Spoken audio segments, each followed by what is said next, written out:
With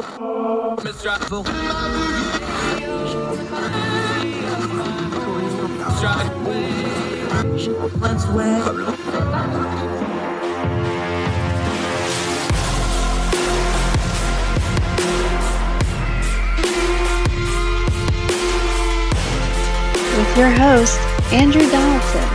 This is Heard Tell. Yeah, welcome back to Heard Tell. She's one of our favorites, but she's been busy and we haven't had her on. That's my fault. Now she's back. Brooke Medina, she's the VP of Comms for John Locke in North Carolina. Real good friend. We go way back to when I first started doing this stuff. She was crazy enough to put me on one of their podcasts, and look where that went. So those of you in my comments who always want to know who to blame, here they be. Brooke Medina, thanks for being back. How are you? I'm great. And I feel like with that sort of intro and setup, this actually means you owe me some royalties for being on Heard Tell now and having this podcast launch, and far exceeding anything we ever talked about or did on Civitalk, my old podcast with Ray. Yeah, I need to. I hadn't talked to Ray in a while. I need to reach out to him. Yeah, I'll give you 20% of my $1.45 from Medium this month. We'll hook that up.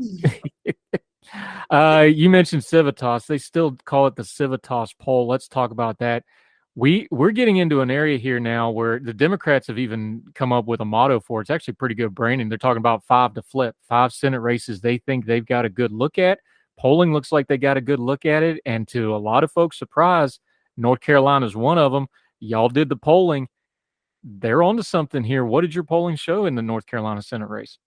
Yeah, I mean, this is either Ted Budd or Sherry Beasley's race to lose at this juncture. Our polling found that they are in a dead heat. It's 42.3% on both sides. And so this is something that is, the gap is closing. So if you're on the Budd campaign or if you're Ted Budd himself, you're feeling a little bit more nervous about this. So we pulled this back in June as well. And in June, there was certainly a sizable gap. I believe Budd was about 5% ahead of Beasley on that front. But that gap has certainly closed since June. Of course, nothing has happened in the news since June, right? Senate is completely inconsequential.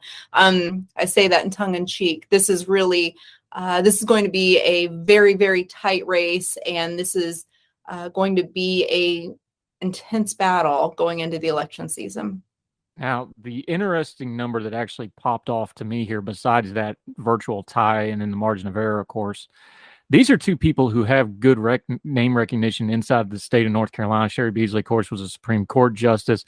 For folks outside of North Carolina, her leaving the Supreme Court, that was a messy, big news story. The Supreme Court flipped. So most people know who she is. Of course, Ted Budd was a sitting representative, and he won his primary. We'll get to that in just a minute. But even with all that name recognition, even with this being a very hotly contested race, your polling shows there's still 12% undecided. That's a high number for getting into the end of August here.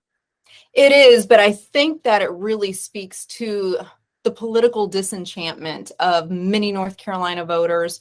We have, as our largest voting bloc, unaffiliated voters. So these are voters like myself who oftentimes we don't want to affiliate so directly with the political party, despite the fact of holding very, very clear and very principled views oftentimes on politics and policy. But these are voters who are just like, you know what, I'm not super excited about either candidate right now, or there's just a big question mark and I'm waiting to see how the economy pans out, to see what else is going to unveil itself between now and November. And so I agree, though, this is a really high number of undecideds.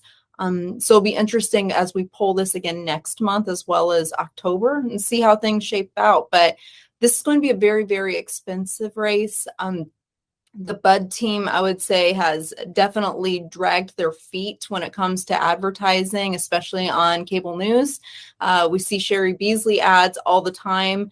She seems very competent, very centrist is how she's presenting herself, despite the fact that she has a history and record on the Supreme Court as well as other courts that I would say North Carolinians are wise to look into and examine and decide for themselves whether or not she's as centrist as she posits herself.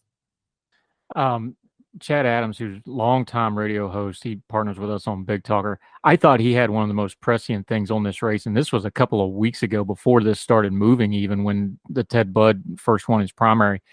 He said, and you can break this down for folks who don't understand this reference. He said, watch out for Beasley because she's going to run the Kay Hagan playbook. And that's pretty much what it looks like it's happened. For folks that don't understand that reference, of course, the late Kay Hagan, unfortunately, she caught encephalitis of all things and passed away a few years ago. She was the senator in North Carolina. She took out Elizabeth Dole, surprising a lot of people, part of the Obama wave in 2008. And she ran as a centrist, but then she voted pretty along the lines, Democrat, rather liberal, but she was able to maintain her seat by running as a moderate. Sherry Beasley, of course, is a Democrat. She's mainlined towards liberal Democrat on most of her policies, but that's what she's running ads on being a centrist. She's running ads on bipartisanship. She's running ads. She's eschewing the cultural issues, going to kind of meat and potatoes, jobs, stuff you would expect from a Democratic candidate. It looks like it's working. Yeah. Oh, it certainly is. And this is something that when Hagan and Tillis, I believe, ran against each other, she wasn't showing up to debates. Tillis was, and this is almost like the inverse. Sherry Beasley just agreed to do a debate with the National Broadcasters Association, and Bud is silent. The John Locke Foundation hosted its own debate with Carolina Journal during the GOP primary, and Bud didn't show up. He has refused to show up at many of these, so it's almost like the flip. But Sherry Beasley is getting the opportunity to continue to throw herself out there as someone who's very reasonable, not someone who is like the typical DC politician that we're disenchanted with right now. So it'll be interesting to see if voters buy into that, or if the Bud team ramps up their opposition, starts digging up some dirt, becomes a little bit more aggressive. But for right now, the only campaign ad that I've seen on the Bud side, despite a lot of Club for Growth PAC money, is one of a grocery store and a little girl in a grocery store. So we'll see what happens.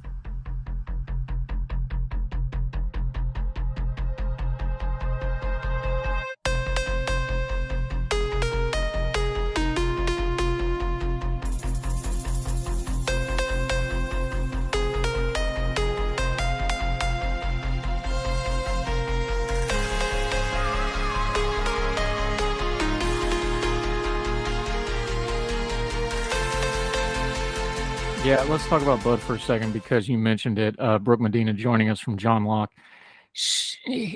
During the primary, that was the knock. He didn't show up for the debates. He didn't do anything. I interviewed him for radio. I asked him directly. I was like, what are you making of this? He goes, we've got our data. We know our numbers. We're going to all 55 counties. We're going to talk to everybody. We know what we're doing. We're going to win this thing. He was right. I was wrong. He won his primary very handily, quite frankly. And it worked for him. He rode the Trump endorsement. The Club for Growth ads were absolutely everywhere. And he won. So I was wrong. He was right. However, maybe I was just a little too quick for it because he's doing the same thing, it seems like, in the general election. And the general election is not the same beast. He has the Donald Trump endorsement, but Donald Trump is not on this ticket. He's not going to be on the ballot to help buoy him, even though it was a Democratic or a Trump state in 2020.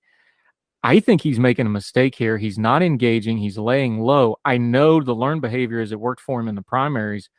I think he's making a mistake here. I think you're absolutely right, because even the Club for Growth ads, I haven't been seeing the ads like I did in the primaries all of a sudden lately. Maybe they're holding it, but I'm watching these poll numbers move around. You can only lose so much ground. You need to do something proactive. Yeah.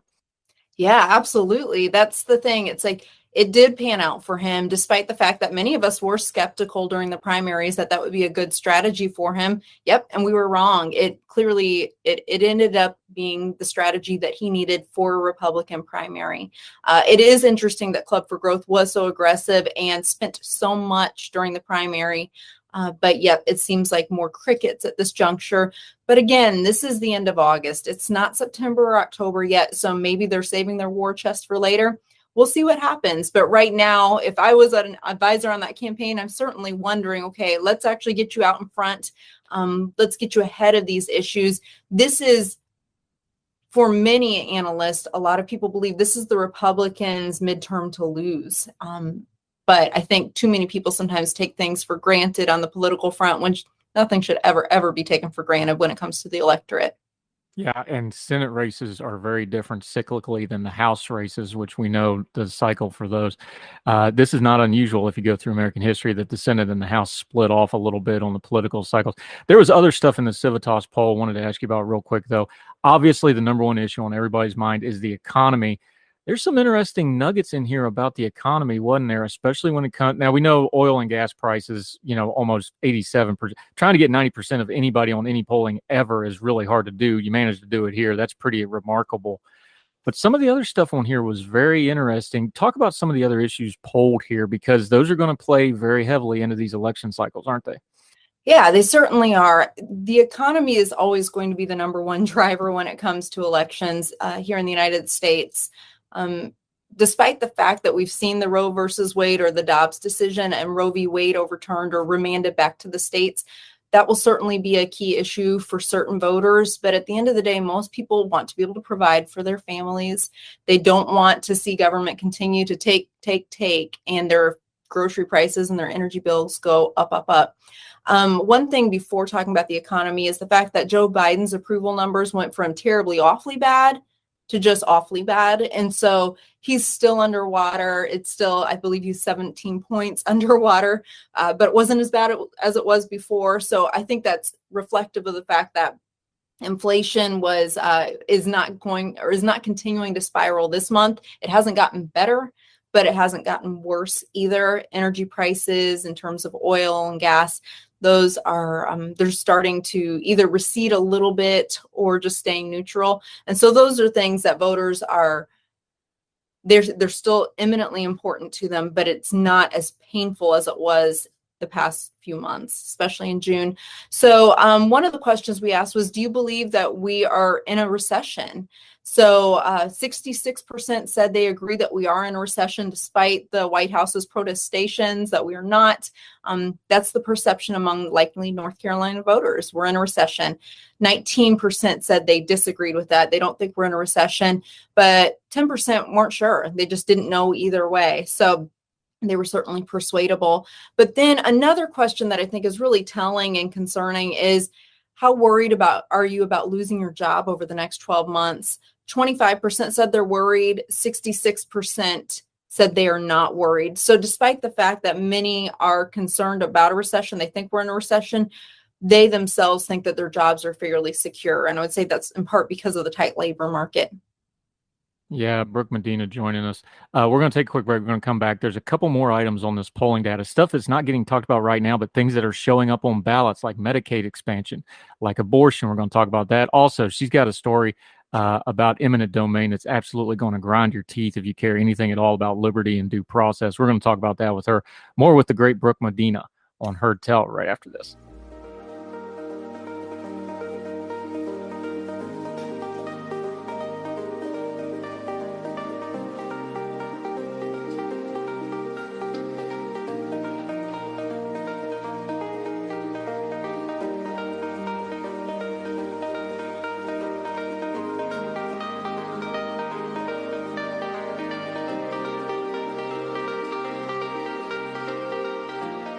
We're back on Heard Tell, having a great conversation with our friend Brooke Medina, returning to Heard Tell after too long of an absence.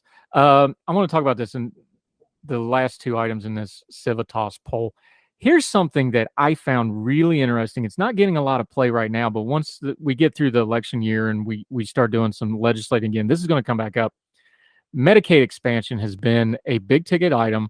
It's been going state to state. It passes almost every time it comes up in a state, whether it's a red state or blue state, interestingly and not. It's one of those phenomenons. But your polling has an interesting data point here. 50% disapproved of executive orders to expand Medicaid dollars to be used to pay out of state, especially when it comes to things like abortion, especially when it comes to things like healthcare.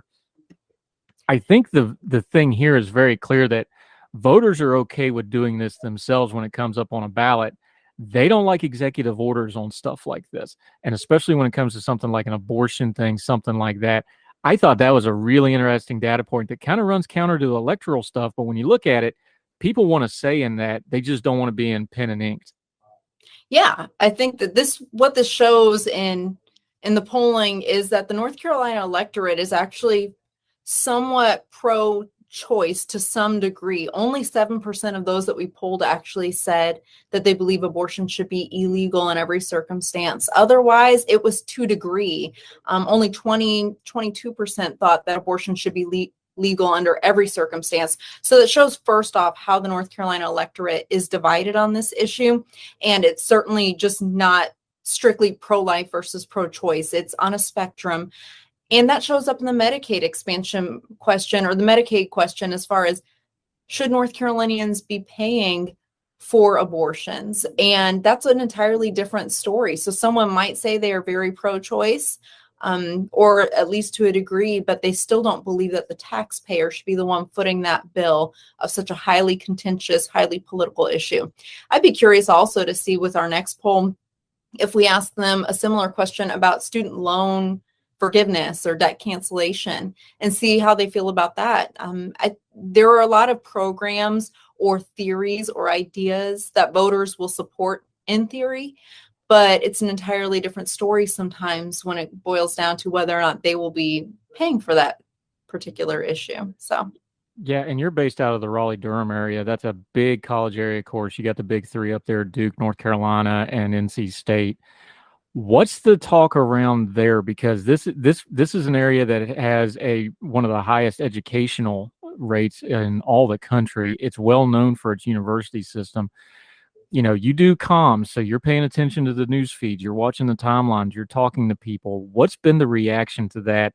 Because you're in an area where that's probably more of an issue than maybe in some other places. Of course, also a big tech area now, so a lot of higher end educated folks, a higher educated workforce. What's folks saying? What's your read on that now that we've got a couple of days in on it? On the student debt cancellation, it's interesting. I would say that there are so many beneficiaries of that debt cancellation. I believe about 75 million Americans out of 330. So this is definitely impacting a sizable portion of the population, impacting in a good way. It's benefiting them. So overall, I would say it's very, very split. There are those people who would say, I'm benefiting from this personally, but in terms of fiscal conservatism and my principles on that, I disagree with this. Granted, Raleigh-Durham area is not brimming with fiscal conservatives whatsoever. It's definitely academics that lean left. So many of them are celebrating this. They think that this is, or they will say publicly that this is a justice issue, or this is the way in which we're definitely helping the lower income Americans that have taken out college debt. But it's so much more nuanced than that. And so I will be curious to see, if we poll it next month, what the crosstabs say and how this breaks down into Democrats versus Republicans versus unaffiliateds, where they stand on this particular issue. But one of the things I would advise people is, it's one thing to support this in theory because you believe that it is a way to help the American public become more educated without saddling them with debt at the outset of their careers. But it's another thing to actually have to figure out the way to pay for this. It's going to be exceedingly expensive. And there will be blue collar American workers who chose not to go to college. One of them I've cited on Twitter before is my father-in-law. He was an immigrant blue collar worker, works hotel security down in Florida. He's going to be one of the type of people that pays for this for a young attorney couple who's making $249,000 a year. So there are some messaging issues that the White House is trying to get out in front of on this and create a narrative that this is just about really helping those desperate, needy college students. And in some cases that will be, but in other cases, it's certainly not. And it's going to have an impact far more than just the wealthiest or the corporations. It's going to directly impact the taxes of those that are definitely maybe more of the bottom 30%. Yeah, if you poll it, we'll definitely want to talk about it, because I'm kind of letting this breathe for a minute because I know what I think about it.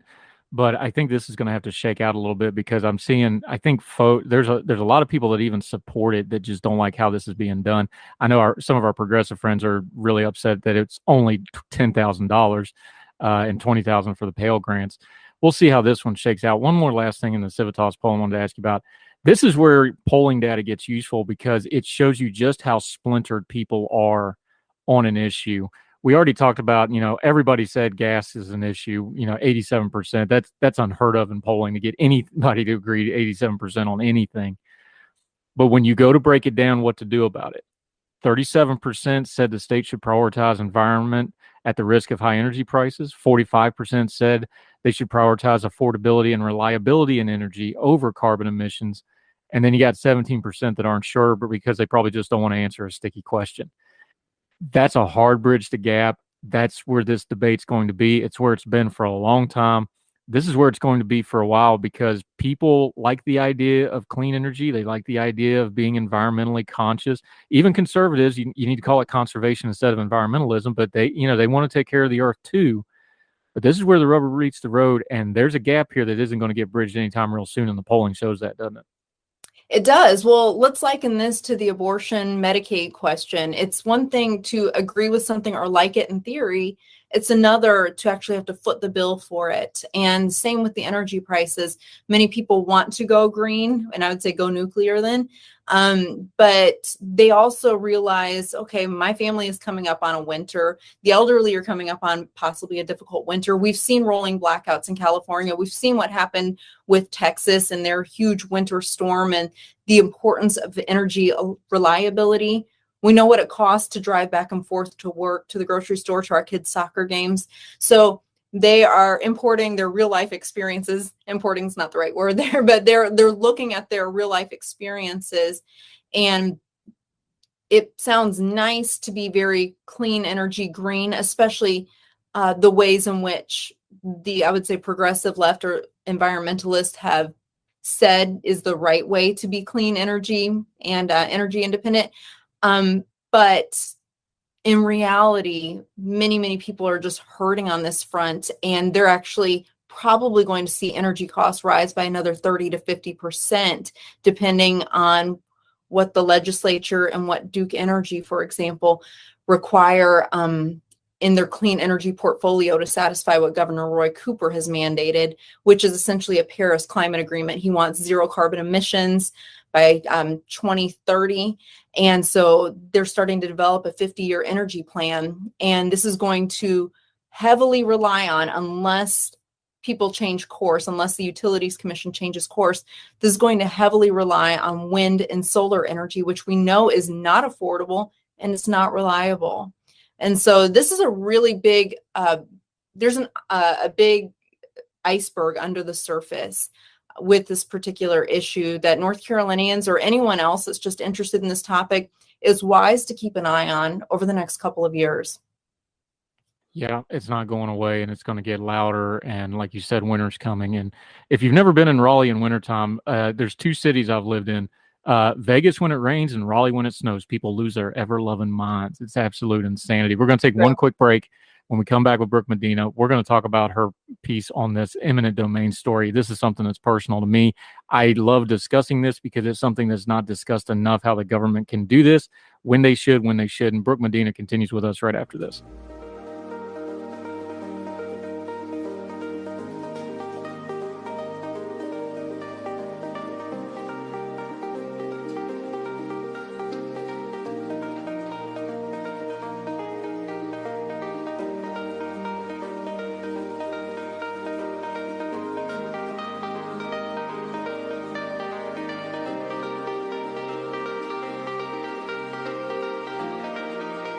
Actually, wait 2 seconds because the garbage truck just pulled into the cul-de-sac. All right, we're good. Dogs do not like the garbage truck. They find it offensive. Welcome back to Heard Tell. That's Brooke Medina. I'm Andrew Donaldson. Thank you for sticking with us. Okay, you wrote about this eminent domain story out in Chatham County. I'm going to get my biases on the table. The house I grew up in was built because of eminent domain because they lived down in the Gauley River Valley. They came in, they dammed it up, they built Summersville Lake. We had to move back up on top of the mountain, up yonder. And they've been there ever since. They built that house because of eminent domain. That's where my mom grew up. That's where I grew up. Eminent domain is a real thing. Now, it's a tool the government has to have. We understand that. But how they wield it, where they wield it, and who they wield it against tells us whether it's a good usage or a bad usage or an amoral usage, or quite frankly, there's been some corrupt usages. We know the history in the U.S. It's been used against minority groups. It's been used against the poor. This thing can get ugly in a hurry, and we're talking about taking people's homes, businesses, and livelihoods. I've read through your piece. I've read the auxiliary stuff on this Chatham County situation. You tell the story, but as far as I can tell, unless there's something I'm missing, this looks egregious, this looks outrageous, and this looks like an abuse of governmental power to me. What's your take on it?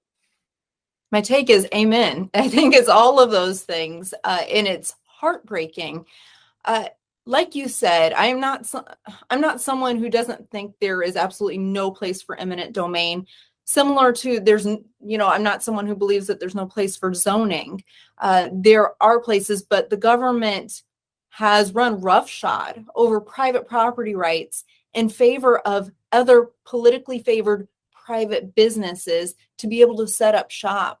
And that's an injustice that I think definitely and rightfully riles up many Americans. If we don't have private property rights, what do we really have? I think too often there are so many conversations surrounding other types of rights that, right to healthcare, right to education, stuff like that, where we forget one of the most fundamental rights is life and property. And I work at the John Locke Foundation, and John Locke, the philosopher, was a huge proponent of property rights, beginning with the right to oneself as well as their actual property.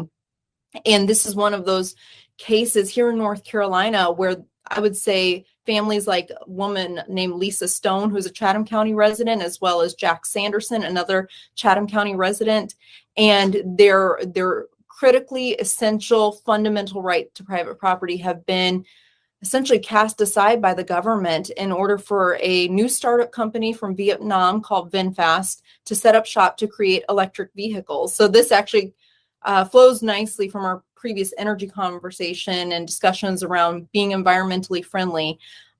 So the government, particularly Governor Roy Cooper, has really celebrated bringing VinFast into North Carolina, so much so that we've given them a 32-year extension, essentially, to allow them to reside here in North Carolina and milk off the taxpayers for 32 years. We were giving them $1.25 billion. That's a division between state money as well as local money.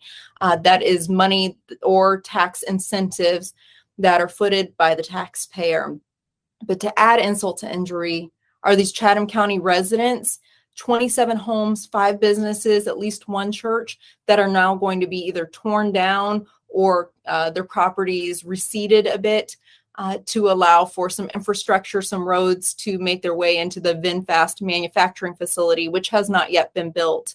But these are people who have lived here in North Carolina, who have lived in their homes for between 50 and 70 years in some cases, and they refused to sell their property. So the government exercised eminent domain law and has subsequently taken their property to make way for this startup company. Yeah, see, the startup company is the part of this that bothers me, because this is an unproven company. It'd be one thing if it was like Ford, or even as much as I can't stand them, Tesla or something, something that's established. I guess it'd be one thing. This is an unproven startup company that we're giving a lot. Look, we're putting a beltway around Fayetteville right now, so that it's going near the property I own. They spent years on that. They had meetings. They put out maps. They showed everybody, like, look, we've gone around as much housing as we can, but this road has to go in certain places because it's got to link up to I-95. Like, the road has to go here, so we're going to have to take certain houses, but they're curving it to get around a lot of the major neighborhoods. They did everything they could. They did their due diligence, and now they're moving stuff, and they had to tear some homes down and whatever. That's the process that this is supposed to be. I don't see that process here. And I don't see it for something that's going to have all kinds of economical advantages, like a four in some places 6-lane highway that was badly needed to get around Fort Bragg, which is one of the biggest military installations. By the way, also for national security reasons, because they had to get the traffic away from Fort Bragg. That's a good use of eminent domain. I still don't like taking homes, but understandable. I see none of that process here. I see bright, shiny object that we can put on a bullet point, and we can put on fundraising, and we can put on a political resume. That's what this looks like to me. And the fact that this is an unproven private company makes it even worse in my eyes. Yeah, You're right. There hasn't been due diligence conducted on this. I mean, I think it started in March or May is when it was approved in March, the taxpayer handout to VinFast. And then they started a few meetings over the summertime, and now people's properties are are subjected, or they are the casualties of this decision by the government. And again, like you said, this is an unproven company. Maybe VinFast does phenomenally well. We don't know yet. It is only just now starting to set up shop in California. They're making pre-orders for these electric vehicles, but we don't even know what the market demand is. We actually polled this not too long ago, asking North Carolinians, do you own an electric vehicle? Only around 2.5% even own an electric vehicle right now. And then we asked, well, do you plan on buying one? And this was during the height of gas prices. Only 12% said they even plan on buying one in the near future. So we don't really know what the market demand will be by the time the VinFast facility is created. But another component to this, I would say, this is an aside, but it's noteworthy, is that in North Carolina, electric vehicle makers can't even directly sell their vehicles here in North Carolina. So it's like we're creating this infrastructure on taxpayer dollars, taking people's homes and properties and businesses away from them. And a company that's only been around since 2017 in Vietnam and just now hitting U.S. shores. And we're doing all of these monumental, potentially cataclysmic decisions without really conducting a really good cost benefit analysis. It's scary, it's concerning. But then when you think about the actual North Carolinians it's impacting directly, it's heartbreaking. Yeah. Sorry, my mouth stopped working for no explicable reason whatsoever. Yeah, it's heartbreaking because anytime you can read, we'll link to it. You link in your piece, the News and Observer. The quotes from these people are just heartbreaking. You can imagine they talk about, they didn't get a lot of notice on this. I hope it works because I hope it's worth it what they're doing to these people, but I'm skeptical. So we'll see how it plays out and we'll keep an eye on it. But when we talk about just to put a bow on this, we talk about a big concept like government accountability. This is why you got to have government accountability, because they can come in and take your house and then you got to fight them to not do it. And you're probably going to lose that fight. And it's frustrating stuff. Thank you for writing this piece. We're going to link to it. Like we always say, make sure you read the whole piece. Make sure you read all the linked materials. There's a cameo from our friend Scott Lincecum in there too. You might want to check that out. Brooke, Medina, I love talking to you. It's great to have you back. We'll have you on more frequently. We'll try to get you in the rotation more often, but you're so busy because you're popular and such. Let folks know about all those busy things you do, where they can follow you, what you got going on with John Locke and elsewhere. You're also a great writer in your own right. Let folks know how they can keep up with you until we get you back on Her Tell again. Well, thank you so much for having me on, Andrew. And it's a delight every single time. So yes, have me on more often. But you can find me on Twitter. I'm just Brooke_Medina_. But definitely, I encourage you to follow the work of our reporters and our researchers at the John Locke Foundation, so you can find out more of what they're doing and the research they're doing to keep government accountable. And that's at johnlocke.org as well as carolinajournal.com. We also have a special movie premiere. So if you're in the Raleigh area, we're actually going to be doing a movie screening called The Hong Konger. So if you believe in democracy, you believe that China is infringing upon the rights of those free citizens of Hong Kong, you'll be interested in this movie. It's at the Alamo Draft House on August 30th. And so if you go to johnlocke.org and go to our events section, you can get tickets, or shoot me a message. I'll give you a promo code so you can get a discount. But thank you guys so much for joining and listening. Yeah, do all those sorts of things. We're doing that too because we've got the Dissident Project with Young Voices. It's got Sarah Yo and some other folks that are actually Hong Kongers talking about what's happened to that country. I actually have family members that have married into the family from Hong Kong, so it's something I keep a close eye on. Terrible for the you want to talk about eminent domain? That's eminent domain on steroids, what China's done to Hong Kong. Brooke, Medina, you are fantastic. Thank you so much, my friend. We'll talk again real soon. Thank you. Yes, ma'am.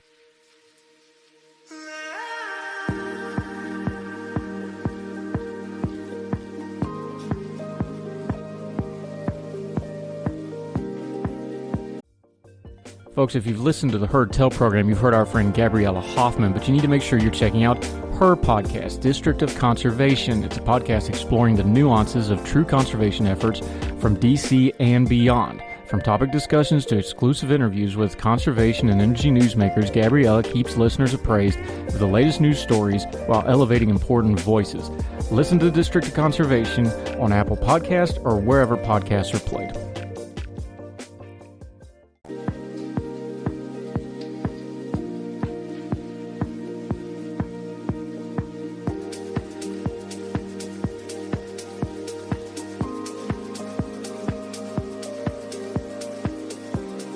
Welcome back to Heard Tell.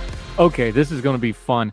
Not because of the subject matter, which is serious and deep, but because of who's talking about it. A new guest, which is always fun to have on the show, a fresh face, if you will, another of our great Young Voices contributors, Leslie Corbly, joining us from out. She's in Utah, but she migrated over to the East Coast temporarily. How are you, ma'am? Thank you for joining us. I'm doing really well. Thank you so much for having me on. I really appreciate it. Really appreciate you being on the East Coast, so don't have to worry about the time change, because that's the first thing I was worried about. Because I lived in Vegas and I still can't figure it out. Let's talk a little bit about warrants. You've been writing about them. Let's start big picture, and then we'll dig down on this. Do we just need a different definition of warrant? Because I think it's too big a term, it's too inclusive, and as we're rapidly finding out, and as you've been writing about in places like Town Hall and elsewhere, we've got situations that the current laws on the books for warrants just never even envisioned when it comes to things like the geofencing, things like what is and isn't private information. Do you own your own name, as we're seeing in things like college sports? I think the term warrant, we're going to need some different nomenclature somewhere in here just to get into this issue to start with, aren't we? Well, part of the problem really is that the Constitution has a specific definition of warrant, and I believe geofences, for example, constitute general warrants. So there's a lack of particularity there. There's no suspect, for instance, on the front end of those. When those warrants are issued, they are essentially fishing expeditions where law enforcement is seeking a cache of data for the purpose of identifying a suspect rather than having a suspect in mind and issuing a warrant on the that's specific to that individual. So there's that issue, which I would argue is outside of the realm of constitutional definition of a warrant. I think I would call that a general warrant, which is actually what the Fourth Amendment was designed to protect against. And then you do also have the problem of scope of warrants in a digital context, which is really what I was trying to touch on in that article. There's a lot of confusion about warrants out in the public right now, given some of the news stories coming out. I think some of that comes down, frankly, to ignorance on the part of the media. There's often conflating terms, not being specific as to what you're discussing. And then, of course, there is the fact that constitutional jurisprudence as it relates to the Fourth Amendment has evolved quite a bit over the past 50 or so years. And so you have that kind of confusing factor as well. But as it relates to the digital warrant problem, the scope of warrants in a digital context is that you don't have a physical space. And I tried to touch on that in the article, that in a physical space, you're to some degree bound by that, right? You walk into a home, you kind of know what the different rooms are for. If you're, I can't remember the exact example I gave in the article off the top of my head, but essentially if you're looking for a bike, you wouldn't look in a stolen bike, you wouldn't look in a desk drawer, right? I mean, you're kind of bound by that. In a digital context, you really don't have any of those typical barriers. And so, if you're law enforcement executing the warrant, it's almost as if you're going to kind of be more inclusive, right? You're going to pull more information maybe than in other contexts because it's all information, right? So it's almost more akin to classic warrants where you would be looking for, let's just hypothetically say child pornography, where that could be stored almost anywhere in a home, right? And this is getting into, because the physical entrances into the digital is part of the problem. You talk about the Eastman cell phone being seized. We saw the news story about the congressman from Pennsylvania getting his cell phone seized. The problem is a cell phone's not like a house where you can, like you said, you using the example in the article, you have a rifle that's not in a kitchen drawer, okay, because it physically can't get in there. You can, and we even saw it with like the Trump search warrant where they're supposed to go to certain rooms and there's this room and you can't go in this room and whatever, and people can hash that out later. You can't do that with a phone. You can't do that with a laptop. You can't do that with a thumb drive. So when you take somebody's cell phone, theoretically you could say, well, you're not allowed to look in you can look in their photos, but you can't look in their download folder. I guess theoretically you can do that, but practically that's not the same thing. So the laws just haven't caught up to this stuff. Isn't that kind of the core of the problem we go in this? Is like, there's still those physical barriers, but the information isn't physical. Yes, I mean it's really difficult to apply even the best principles of law to this kind of a problem, because you run into situations where you look at a phone, for instance, and they're not organized the same. You know, you take my phone and you see how my apps are arranged, and you look at your phone and you're not going to have the same, even the same nomenclature for how the apps are organized. And so if you're law enforcement and you have, like, let's say that you have probable cause, you follow proper warrant protocols, and then you go to seize that device, how are you going to know to sort through what is and isn't relevant to your investigation, right? So it almost is as if you kind of have to be over inclusive. It's not particularly easy to figure this out, which is why you see it appears as though we're moving towards having someone to review that, right? So in the case of Eastman, you're going to have potentially attorney-client privileged information on the device, and that again poses more problems because phones are multifunctional, right? They don't just store a lot of information, but they store a lot of information that is for a bunch of disparate purposes, right? So that also lends itself to kind of the problem that we're running into, which is that you're not going to have just one purpose for that device. Therefore, when it sees, you're going to, again, have far more information than you need. And in many situations, a lot of information that you shouldn't have or has nothing to do with the investigation.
Right, and it's not just that the information's different; the investigations are different. So you go back a couple of years when this first kind of got in the news cycle, the mass shooting in California, and they wanted to get into the iPhone, and Apple resisted that, and it went to court and all that.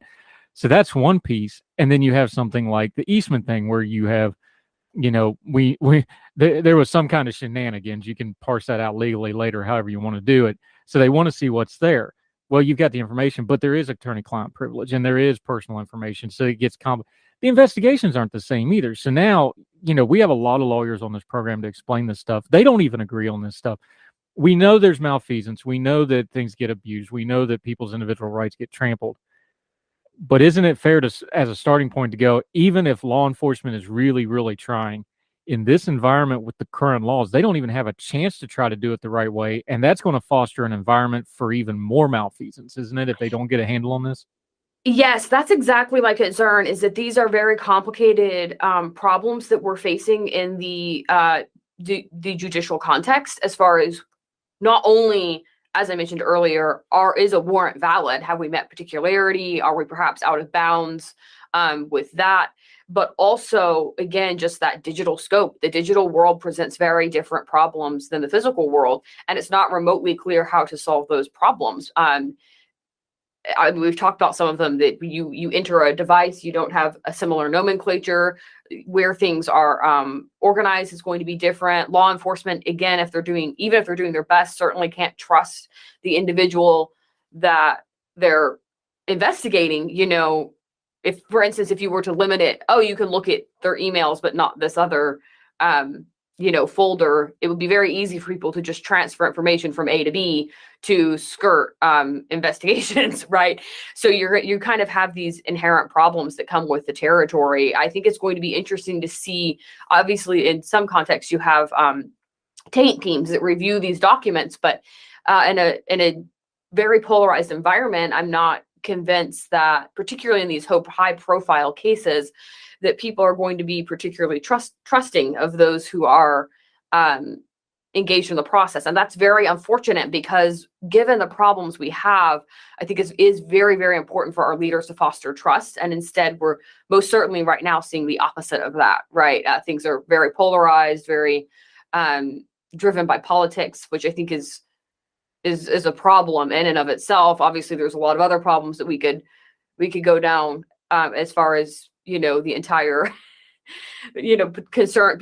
A lot of people have concerns that there's, racial profiling, others have concerns with political profiling. So it's just a highly polarized environment. And so these problems we're having that are very inherent to just where we're at technologically certainly do not help with sort of looking at the future and hoping for more clarity and uniformity in the way we handle these matters.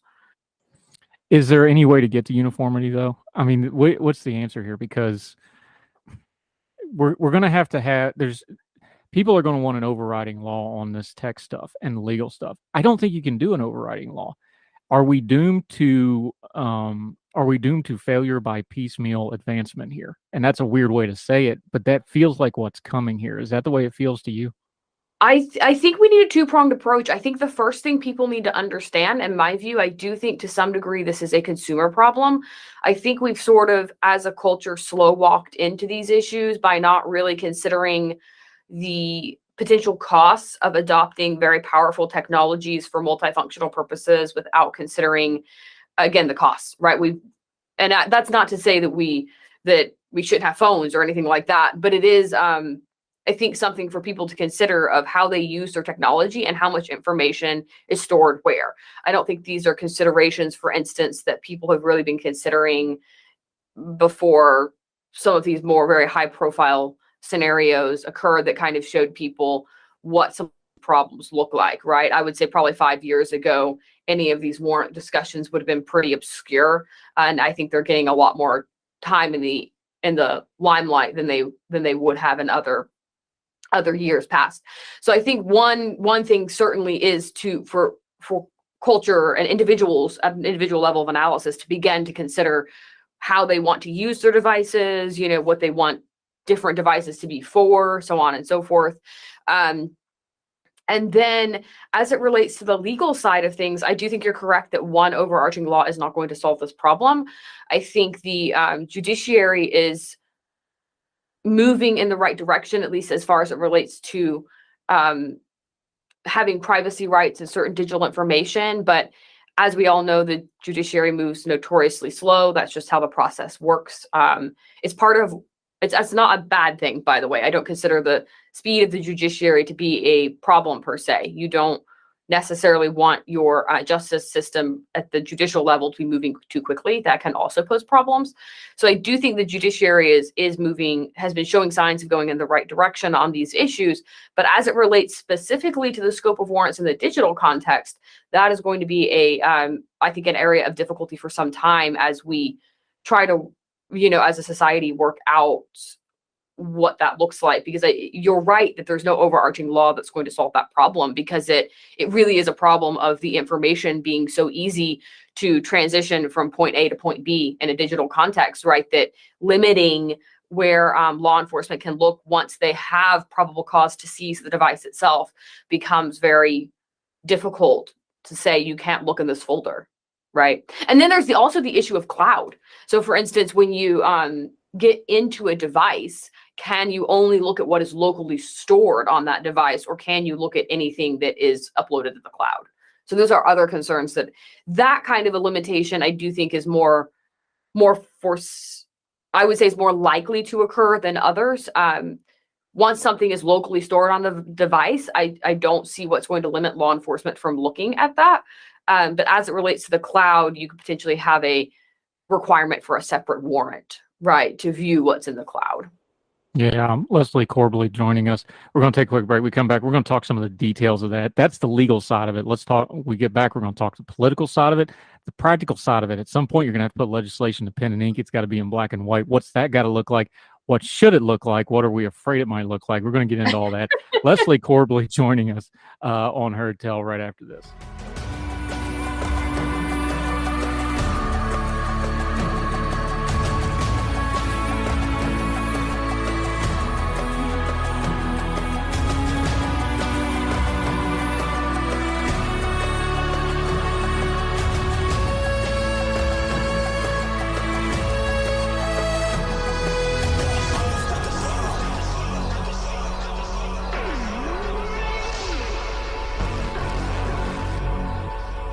Welcome back to Heard Tell. Leslie Corbly joining us.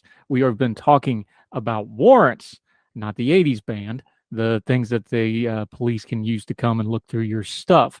There's some legal things involved in that you might have heard of. Folks aren't real sure where all the lines are that. We talked about the legal aspect. Let's talk about the political and the practical aspect for a second, because here's the problem. Anytime the technology or current events outruns the law, you've got to have new laws.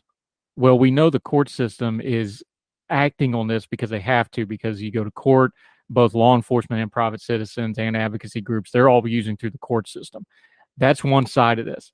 What's supposed to happen in the American system of governments is we go to our legislatures and we make laws about such things.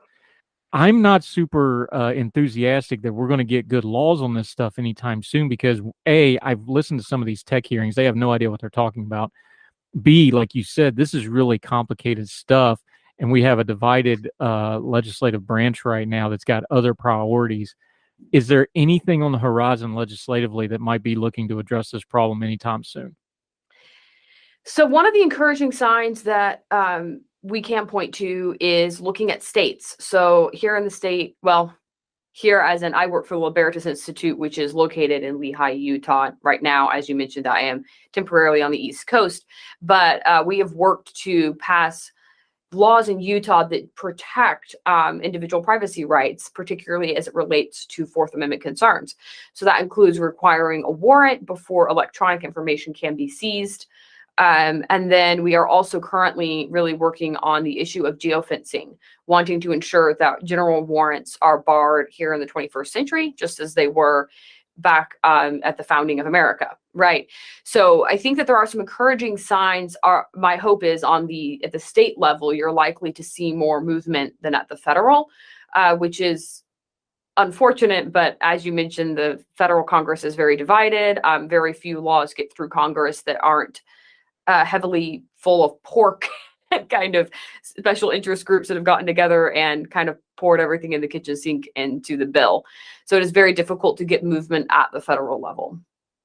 Well, if we can't get the federal level, what about the state level? Is there any movement now? Now this is going to get complicated because they're going to go to court and try to get the federals anything they don't like at the state level. But these are supposed to be the laboratories of democracy.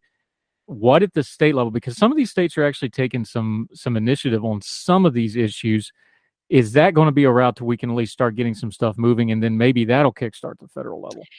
Sure. Some of the part of the problem here is that there are multiple concerns going on with privacy. So, for instance, there's, like we mentioned, geofence. There's the digital scope of warrant, and then there's also things like genetic digital privacy is becoming a problem.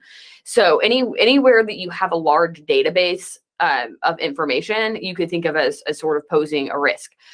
So again, in Utah, we have barred we've ensured that we have a law in the books ensuring that there is a warrant requirement prior to law enforcement seeking to obtain, any kind of electronic information from an electronic device.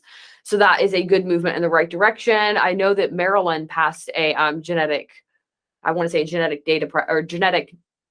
privacy bill. So that is related to DNA and how you would obtain that. And several other states are making movement on privacy. I know Montana, for instance, is looking heavily at the facial recognition issue. So these issues are both ongoing, and that the risks don't just relate to one type of information. And so it's going to be an ongoing process to attempt to ensure that individuals maintain their privacy rights in the 21st century. I do think there's more movement, though, at the state level than there is at federal. Again, both for obvious reasons that federal is very polarized, and also federal action is just very uncommon now. You don't have the same, if you look at the patterns of legislation, you don't have the same type of lawmaking now that you did, say, in like 1970. Well, because we don't have the technology in 1970, we don't have the government we had in 1970. Let's be real clear about that. We don't have the same culture and people we had in 1970. The other problem we have when you go to legislate this stuff, and we're seeing this in the tech hearings already, where they're talking about, well, we need to regulate Facebook, and we need to regulate, we've had the court cases now where Alexa overhears crimes and things like this. The problem is, they're talking about regulating Facebook. None of my kids do Facebook. Facebook is 2 technologies ago already. By the time they get around to regulating this stuff, we're already onto the new things. Isn't that going to be a problem with some of this technology with the warrants? Is by the time Congress dithers around for 5 or 10 years and writes a bill on something, we're already on to the next thing, and it's just passes by again. Now, I know that's a recurring thing. You're never always going to have legislation catching up all the time. But when it comes to something like warrants, where the armed enforcement wing of the government can come into your home or come into your private property or come into your life and really wreak some havoc, this is a big problem with a lot. And we've seen, unfortunately, societally, this has immediate ramifications. This isn't just, talking about tax code where you might pay a little extra sometime next year. People can get hurt. People can lose their property. People can have their lives wrecked. I'm a little frustrated that there ain't a sense of urgency about this issue. Do you see any sense of urgency about it? Because there needs to be.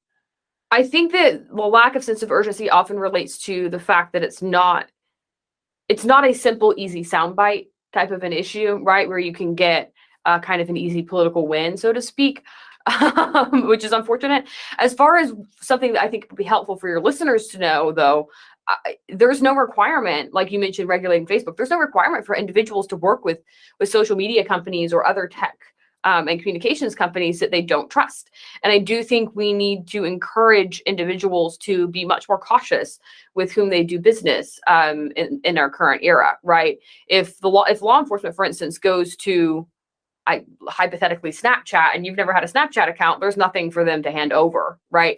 And so that relates to the third-party doctrine. I know we've kind of moved into the political discussion rather than legal, but the third-party doctrine makes it much easier for law enforcement to access information from entities like tech companies that individuals have given information over to them. So essentially, the third-party doctrine says that once you've handed over some information to a third-party entity, you no longer have a reasonable expectation of privacy in that information, and therefore, it's easier for law enforcement to obtain.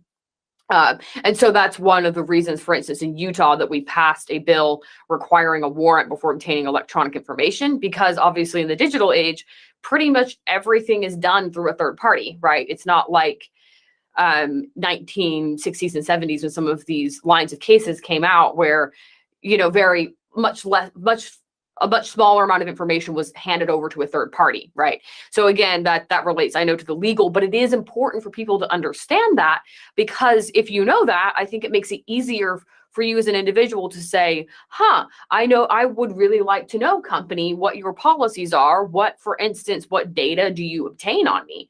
Like what data do you first gather, because if, for instance, with geofences, if Google didn't gather your location data, they wouldn't have that to hand over to law enforcement.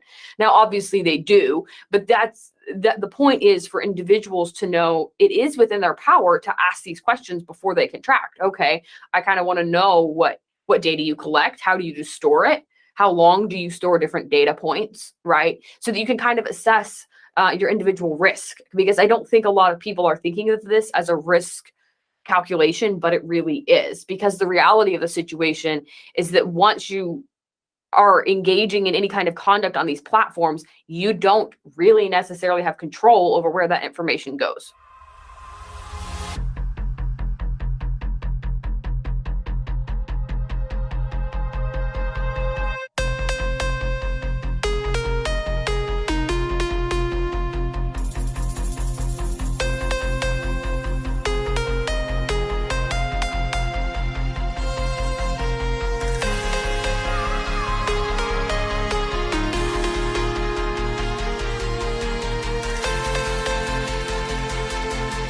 Yeah, and the risk calculation, the reason the risk calculation is all screwed up is because people don't understand their rights.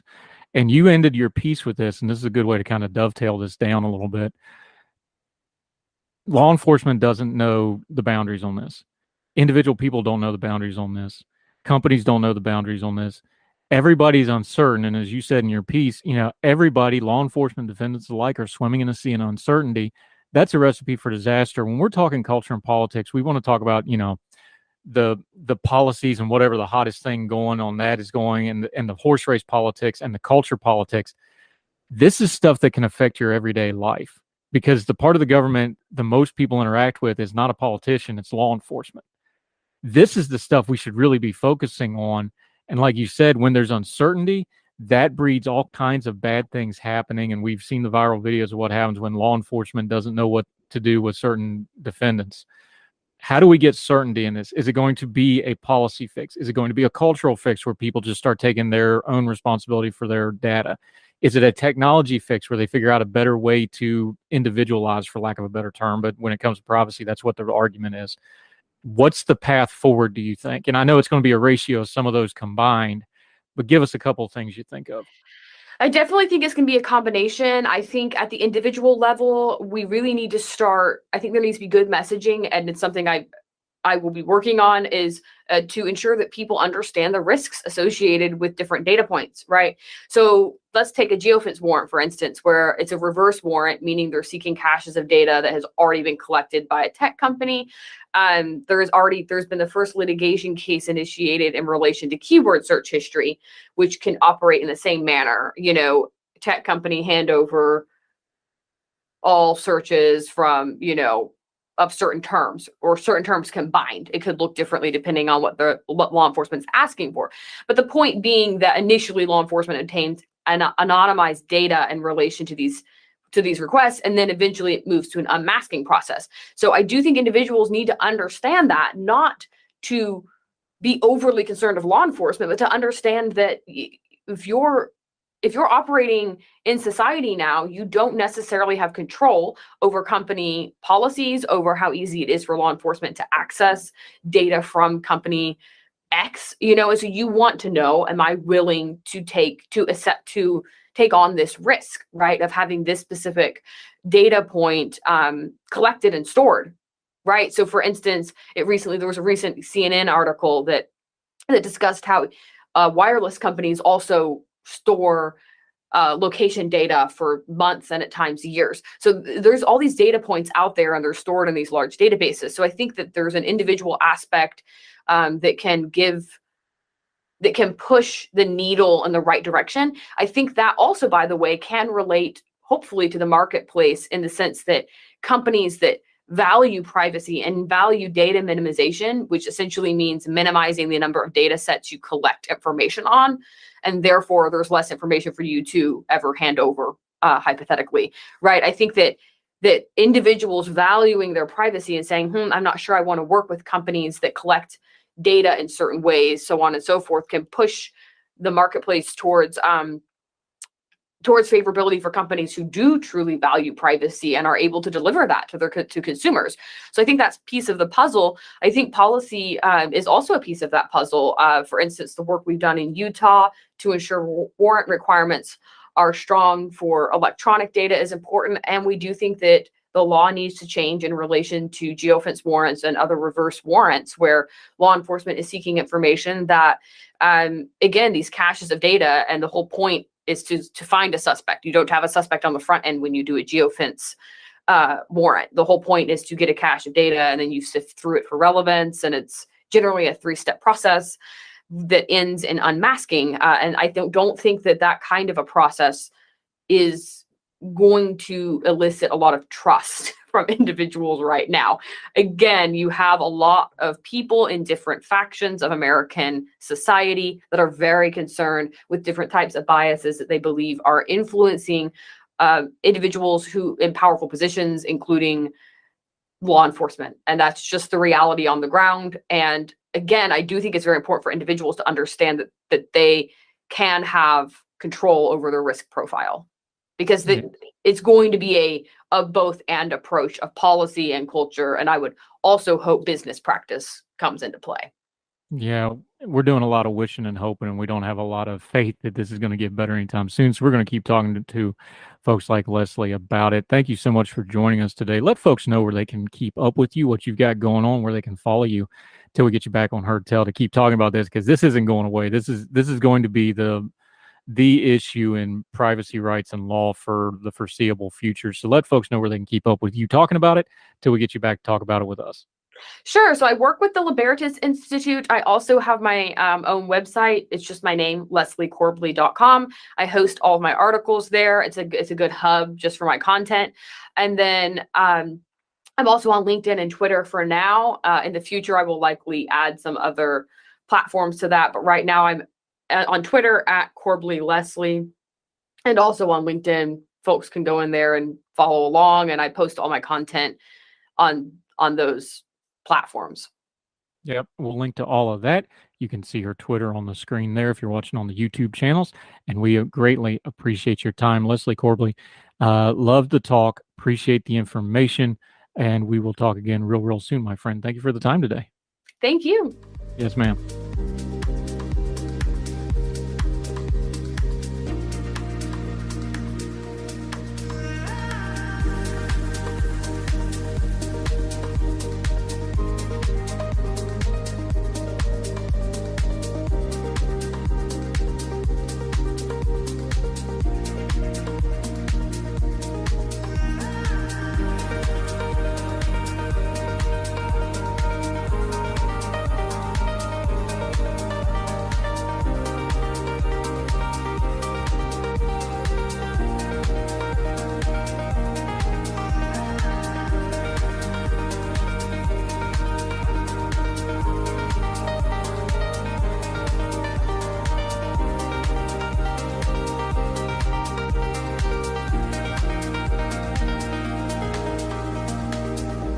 Welcome back to Her Tell. Okay, been wanting to talk to her for a little while. Finally got it done. She's busy. We had to get her on the schedule.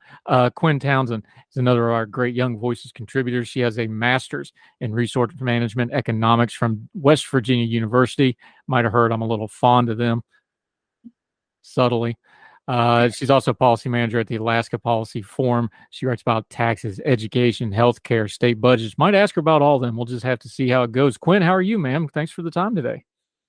I'm doing well. Thanks for having me on today. Enjoy having you. Thank you so much for the time. You did some writing in Real Clear Energy, and we've been talking about this on and off, but you wanted to talk about the tax credits with EVs, electric vehicles. Let's start with some nomenclature, because this gets confusing really quick for folks because it's become a buzzword. Like just the abbreviation. You put EV on your Twitter account, people will pounce and gather and start debating it, regardless of what you put after EV, they'll just jump all over. I've got a couple on my Twitter feed. Anytime I mention Tesla, all of a sudden they show up. You never hear them any other time, right? People key in on this stuff. What is an electric vehicle tax credit? Because we keep talking about it. Just define it for us. Make sure we're all on the same song sheet here. Sure. So an electric vehicle tax credit is a credit that you can, if you as an individual or part of your family, you as a family purchase an electric vehicle, when you do your taxes for that year, you put that as it's similar to a tax write-off. So it's part of your taxes, and then you will get that credit when you get your tax return, typically. It's easiest to just think of it as an amount that you get off of the final price of your car. Yeah, and this becomes an issue because anytime you have a credit or a subsidy or whatever terminology you want to use, that's going to influence behavior of the consumer. It's designed to be that way. What's the practical application of that when we start talking about things like electric vehicles, though? Is it actually working to influence behavior, or is it just moving money around? The short answer is it's just moving money around. So the intent of these EV tax credits is to help, I'm putting that in quotes, air quotes, is to help Americans buy electric vehicles that they would not otherwise be able to afford.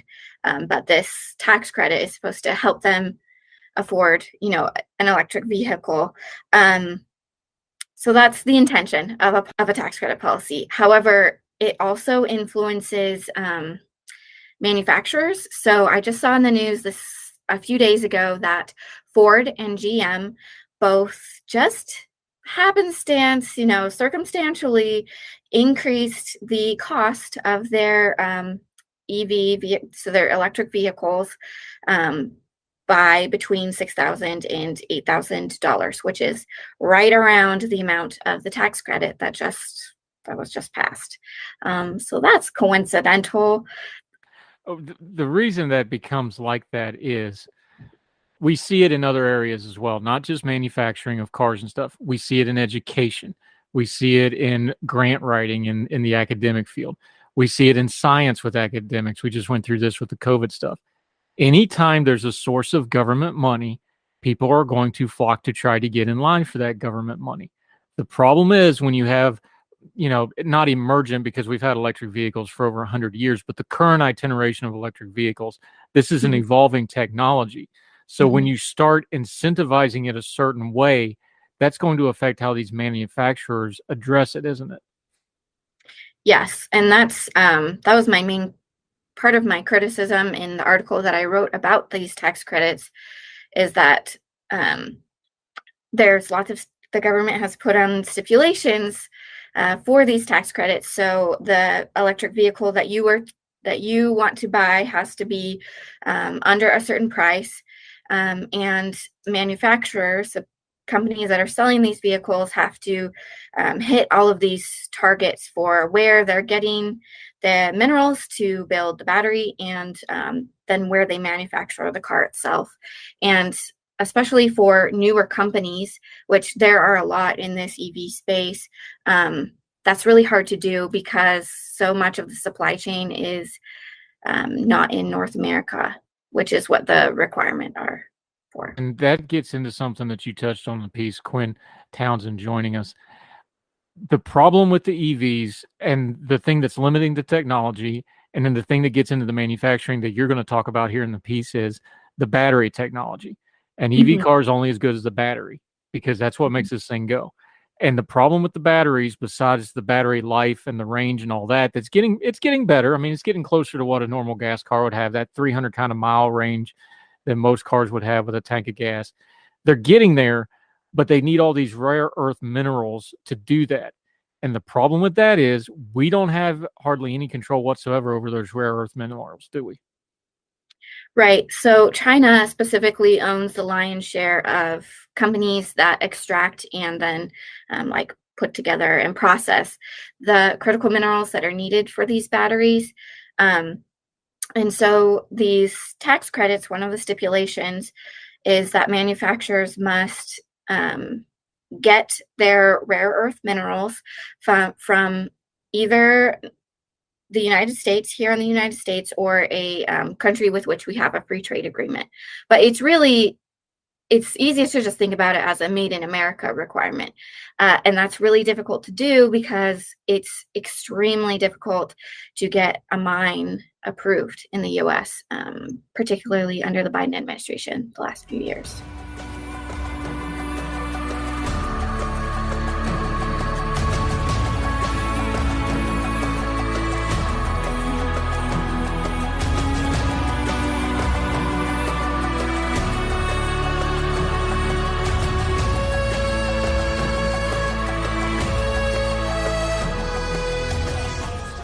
Now, I didn't know this one. I love reading stuff that I learned something in. But at the same time, the Biden administration was doing this with one hand. On the other hand, one of the few rare places where we might be able to get these rare earth minerals mined, they were kind of shutting them down regulatory-wise. Talk about that for a minute, because it seems almost backwards policy, but it sounds so much like the government that at the same time they're doing that, they're also using regulatory reform to kill the Ambler mining district up in Alaska. So really, this is a problem of a government created problem, and so the government solution is to use more government to fix the problem that they created in the first place, which means the solution isn't working. So back in April, President Biden used the DPA, the Defense Production Act, to encourage the extraction and processing of critical minerals, specifically in the U.S.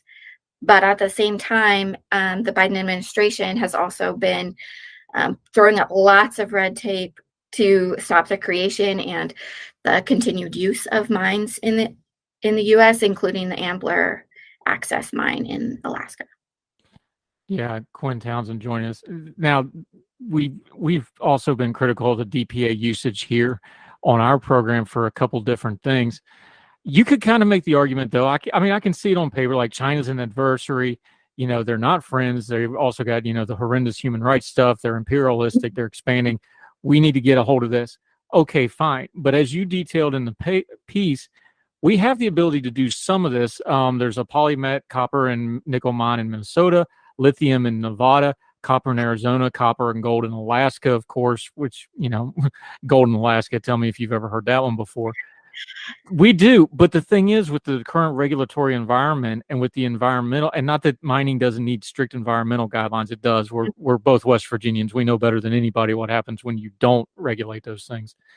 In the current environment, people aren't even going to start looking for those kind of minerals or even start that process unless they have a consistent and coherent policy. So when you're piecemealing it and doing this, go on one hand, stop on the other hand, that's really going to kill innovation in trying to find this domestically, isn't it? Yes, absolutely. Quinn Townsend joining us. One other thing that I noticed in your piece, and I wanted to ask you about, when we came back to this Made in America concept, we've seen this in other areas. It doesn't usually work out very well. Made in America didn't work out good for steel. Made in America hasn't worked out really good for car manufacturers. When we look at this big picture, how would we healthily look at something like EV production domestically? Because, the technology is going that way. I don't think it's there yet. I think it's going to get there. We obviously want to make it here in America. We know what happened, in the 80s and 90s with car production going overseas or outside of our borders. What would that look like policy-wise to try to healthily do it, not just sticking their thumb on the scales for the government to promote something like that?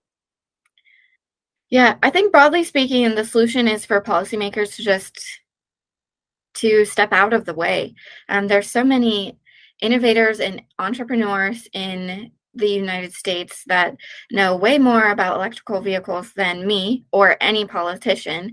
And generally speaking, most people understand that things like mining need to happen ethically and in an environmentally safe way.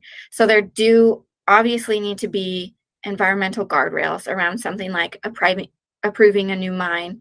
But the regulatory process takes years. I mentioned in my article, one mine specifically in the Midwest, I believe, it has been under approval or has been under the process of being approved for over 10 years, which is a whole decade is a really long time for a business to be twiddling their thumbs waiting for a project to be approved. So it really comes down to streamlining the permitting process is one thing that would really help in terms of mining for EVs. And these rare earth minerals are also critical for things like our cell phones and solar panels and all of these other technologies that we are using, and we're not going to be letting go of our cell phones anytime soon. So these critical minerals are critical. That's a good name for them. Yeah, and the thing about them being critical is there's probably stuff that we can make out of this stuff that we don't even know about yet if we could get a hold of the manufacturing process. Quinn Townsend joining us. Great information on this. The piece is up at Real Clear Energy. We're going to link to it like we always tell you. Read the whole piece in its entirety. She's got some other stuff linked within that as well. Read it for yourself and decide. Quinn, great information on this. Really appreciate it. Where can folks find you and follow you, and what do you have going on till we talk to you again on Heard Tell? Sure. You can find me on Twitter at Quinn_Townsend, number 1, the numeral 1. I'm not super active on Twitter, but that's where you can find me. Yep, and she's up at her Young Voices page. We'll link to that as well, and the policy work she's doing some local writing in West Virginia. We'll talk about that with her some other time. Quinn, thanks for the time today. Really appreciate it. Thanks for having me on. Yes, ma'am.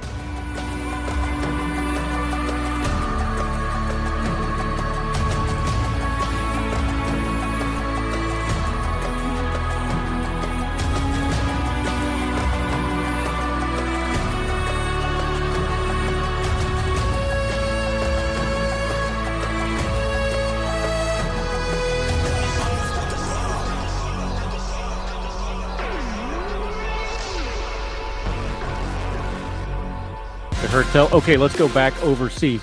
Going to Germany, country I love dearly. Got to live there 2 different times, close to my heart, and a new contributor from Young Voices. Very excited to talk to him. Torben Halbe. See, I messed it up, and I was even practicing it despite my German. My Sprechen Sie Deutsch is not what it should be, my friend, but I'm glad to have you on the program. Thank you so much for joining us. Well, thanks for having me.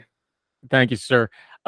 You were writing about Sri Lanka. Before we get into the details for it, because we've been covering it for our audience because it crosses a whole lot of streams with geopolitics, economic things, foreign policy stuff. What got you into looking into Sri Lanka? Because I know while we've been covering it, what got you interested in it that you started digging into it yourself? Well, to be honest, I never had much interest in Sri Lanka, except for, well, I am generally following politics around the world, but I had no special interest in Sri Lanka. But I am a biologist, you know. Of course, I followed the news about the current crisis in Sri Lanka, and then I heard that organic farming was related to it, because there was a ban on organic farming in April of 2021, which contributed to the whole crisis. As a politically interested biologist, I like to criticize organic farming, not as a luxury, but I criticize the idea that it would be able to feed mankind, basically. And I admire science, and I admire the progress that has been made in food production, if you consider artificial fertilizers and pesticides. And I think those are, some of the best inventions in the history of mankind. And then you have these people, these organic farming universalists, so to speak, who just want to get rid of that for ideological reasons. And that really bothers me. Now, you say you're a biologist. People are going to like, well, what's that got to do with politics? Well, it has quite a bit to do with it, but let's get the nomenclature right, because when you see organic, people think organic like the label they see at the supermarket, something is organic. Organic farming in and of itself isn't new, because farmers have always, they raise their livestock, then they use the manure for the livestock to fertilize their field. That kind of organic stuff has been going on for centuries. That's all healthy stuff. When you're talking organic farming in a bad sense, when it comes to things like Sri Lanka, though, this is a new use of the word organic, isn't it? Where they're trying to just strip away any kind of advancements in technology. Just walk us through the nomenclature as a biologist for a minute, what you mean by this kind of organic. Yes, you're right. Traditional farming was organic. People had no choice, basically. They would farm very ineffectively, backbreaking labor, without machines, without artificial fertilizer. Well, this kind of gradually started to change. For example, people started to use guano. I don't know how it's pronounced in English. It's like bird shit, basically. Yeah. And it was like a very effective fertilizer. For example, during the colonial age that it was discovered, and for most of the industrial age, it was used to fertilize fields. There were even wars about some islands which contained a lot of that.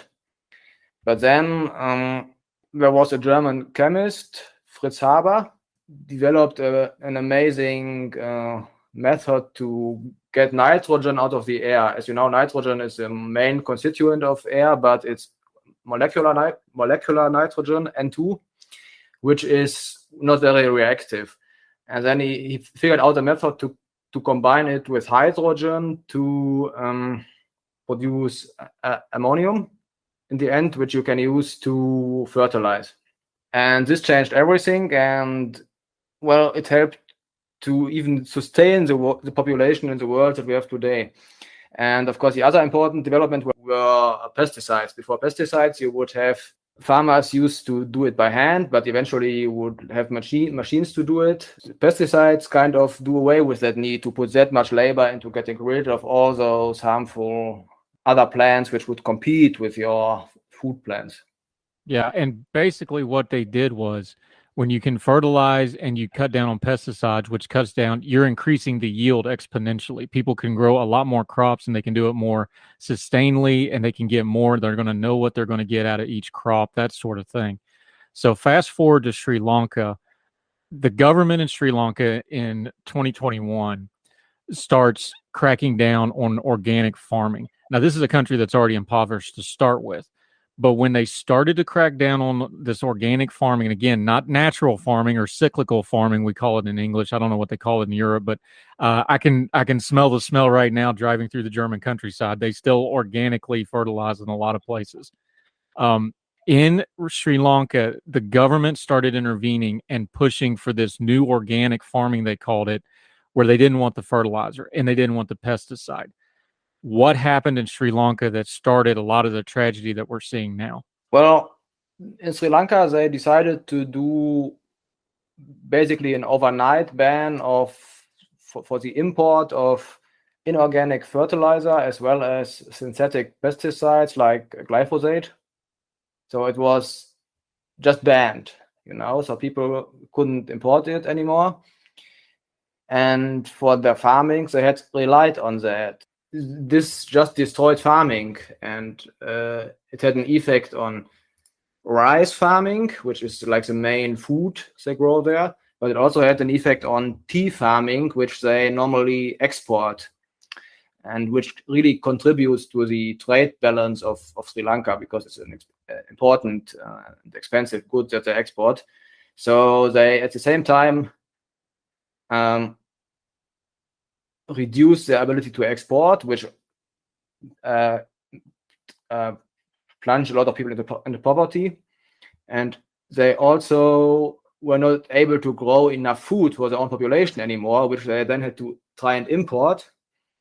And you have to remember that at that time, they already were in a currency crisis. So the currency was already weak. They already had few foreign reserve in currency. So, and now all of a sudden their exports died down and they had to import a lot of food, which really added to the crisis overall. So not only people had a food shortage and couldn't really farm anymore, but it really spiraled out of control into other areas of the economy because of the whole foreign exchange problem.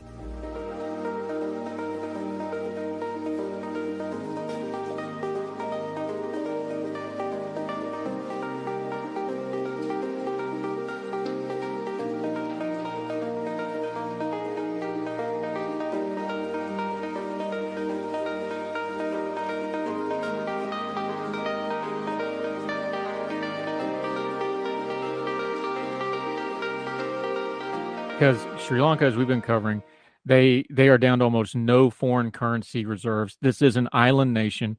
So when you have to start importing and exporting, that's more fuel, that's more effort. The food shortage problem, of course, raises prices on everything else. The fuel shortage means you can't make food. When you can't produce your own food in a country, especially an isolated country, an island country that's already impoverished, that's a domino that is just basically the worst possible thing to have happen to an economy, especially one that was already under stress, as you pointed out. Exactly. And before that ban, they could produce all the foods they needed, at least when it comes to rice. Of course, they would have imported other foods to some degree, but rice, which was the main food for them, they were self-sufficient on that, as long as they still had fertilizer, as long as they still had real pesticides. And ironically, the whole scheme of just banning the import of these things was supposed to save the currency, and it was supposed to save the foreign reserves, the foreign currency reserves, because, well, someone looked at the balance and saw that each year they import a lot of fertilizer and they import a lot of pesticides, and then, well, they thought, let's just ban it. So we no longer have to import all that stuff, and we will no longer have to, well, pay for it and lose our remaining foreign currency. But of course, that's not how it works, because in the end, it costs them much more. They were no longer importing it, but then they couldn't grow enough food and they couldn't grow enough tea to export. So it was a bad decision for the balance overall. Yeah, Torben Halbe joining us.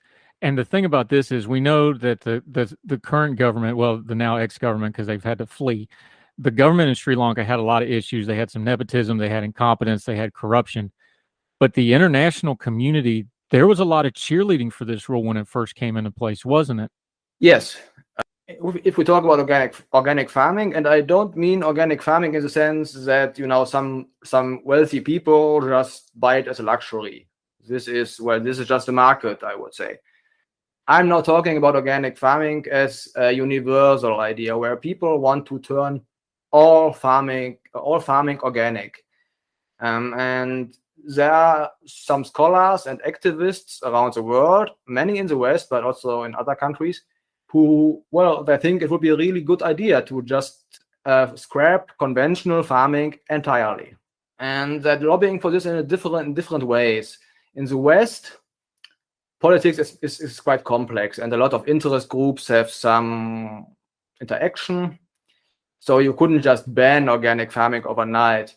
What you will have in the West is two things. You will either, these activists and scholars will either try to go for limits, which means, for example, you have a limit on nitrate, which you can emit into the environment as a farmer. And since mineral fertilizer will contain nitrate, you will easily go over that limit. So this is kind of like an indirect pressure against conventional farming. And this is the cause of the current Dutch farmers' protests in the EU, because the EU has these limits. Dutch farming is very intensive. Even though it's like quite a small country, they are feeding a lot of Europe, basically, because they have very efficient, intensive farming. And all those other European countries, well, it's kind of the problem if you have a union of a lot of countries and they are very different. For all those countries who do not have that intensive farming, it's easy to agree to some limits on nitrate because, well, for them, it just looks good in the media and they will never reach those limits anyway. But, well, the Dutch do reach those limits, you know. So that's one thing in developed countries. And the other thing would be to define like a percentage-based area for organic farming, which has also happened in the EU.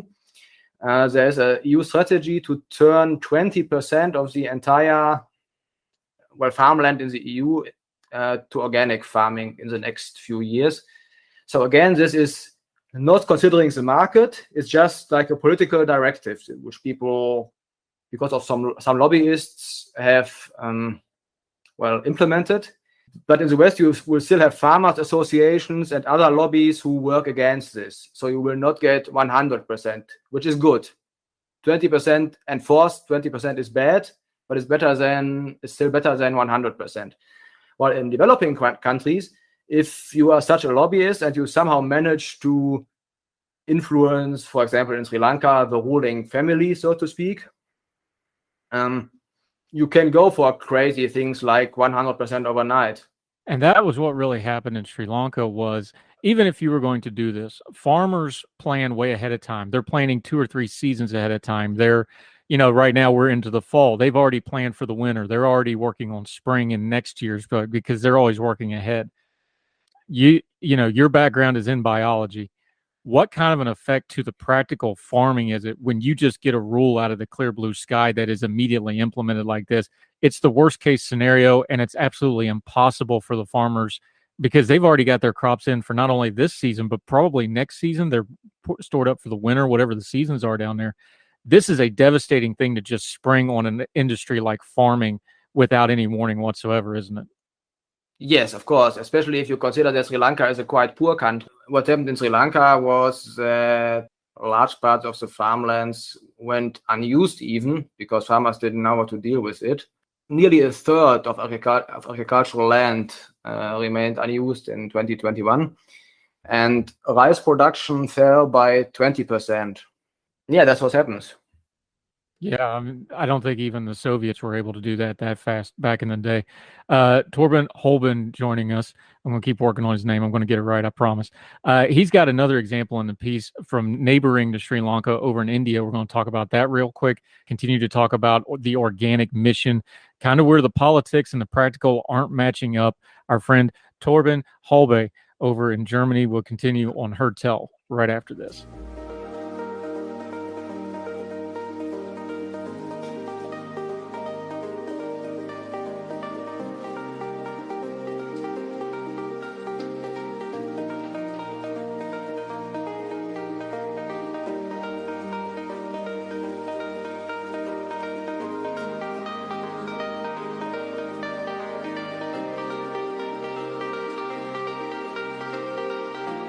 Welcome back to Hort. See, I was practicing my German. Now I can't even say the name of my own show in English. But as our friend just pointed out, the language of the world is bad English, so we're all good here. I'm Andrew Donaldson. This is Heard Tell. That's Torben Halbe. That's our good friend from Germany joining us. We're having a little bit of a language problem, but we're going to get through it because he's a very sharp individual. We're talking about Sri Lanka, but you compared next door to Sri Lanka, of course, is India. India is one of the world powers. One of the reasons we have been paying attention to Sri Lanka is because China's involved, India's involved. America holds a bond on a lot of the debt. This is a lot of geopolitics. But you took one of the farming examples from neighboring India. Tell us about that and how it also proves that this organic mission of farming, this new definition of organic farming, this is probably going to fail just about everywhere they try it if they insist on doing this top-down kind of instant change thing instead of letting it, for lack of a better term, organically develop and the technology involved, right? Well, I would say even if you give it time, you will never reach 100% of organic farming. You will probably not even reach the 20% that the European Union is trying to go for, because it's not efficient. You know, the idea that, as I said, a lot of experts and activists were lobbying Sri Lanka for this decision. One example is actually a guy from Washington. His name is Hans Rudolf Herren. Hans Rudolf Herren of Washington-based Millennium Institute was one of these experts, and another was Vandana Shiva from India. So it's not all Western experts, but still quite a lot. They were first lobbying Sri Lanka to go for this change overnight, and when they had succeeded, the international community of these activists applauded Sri Lanka for the decision. Of course, well, it didn't go well. So their reaction was to say, the reaction of this pro-organic farming community was to say, well, it was just too sudden, you know. The farmers didn't have time to adapt, even though, well, it was some of them who actually advised the government to go for this sudden change, however. So the farmers didn't have time to adapt. And if you go for it more slowly, then it will work out. And you can just slowly but surely turn all farming organic.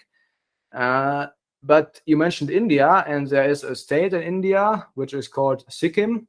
And in that state, they actually try to go for universal organic farming, but in a slow and controlled way.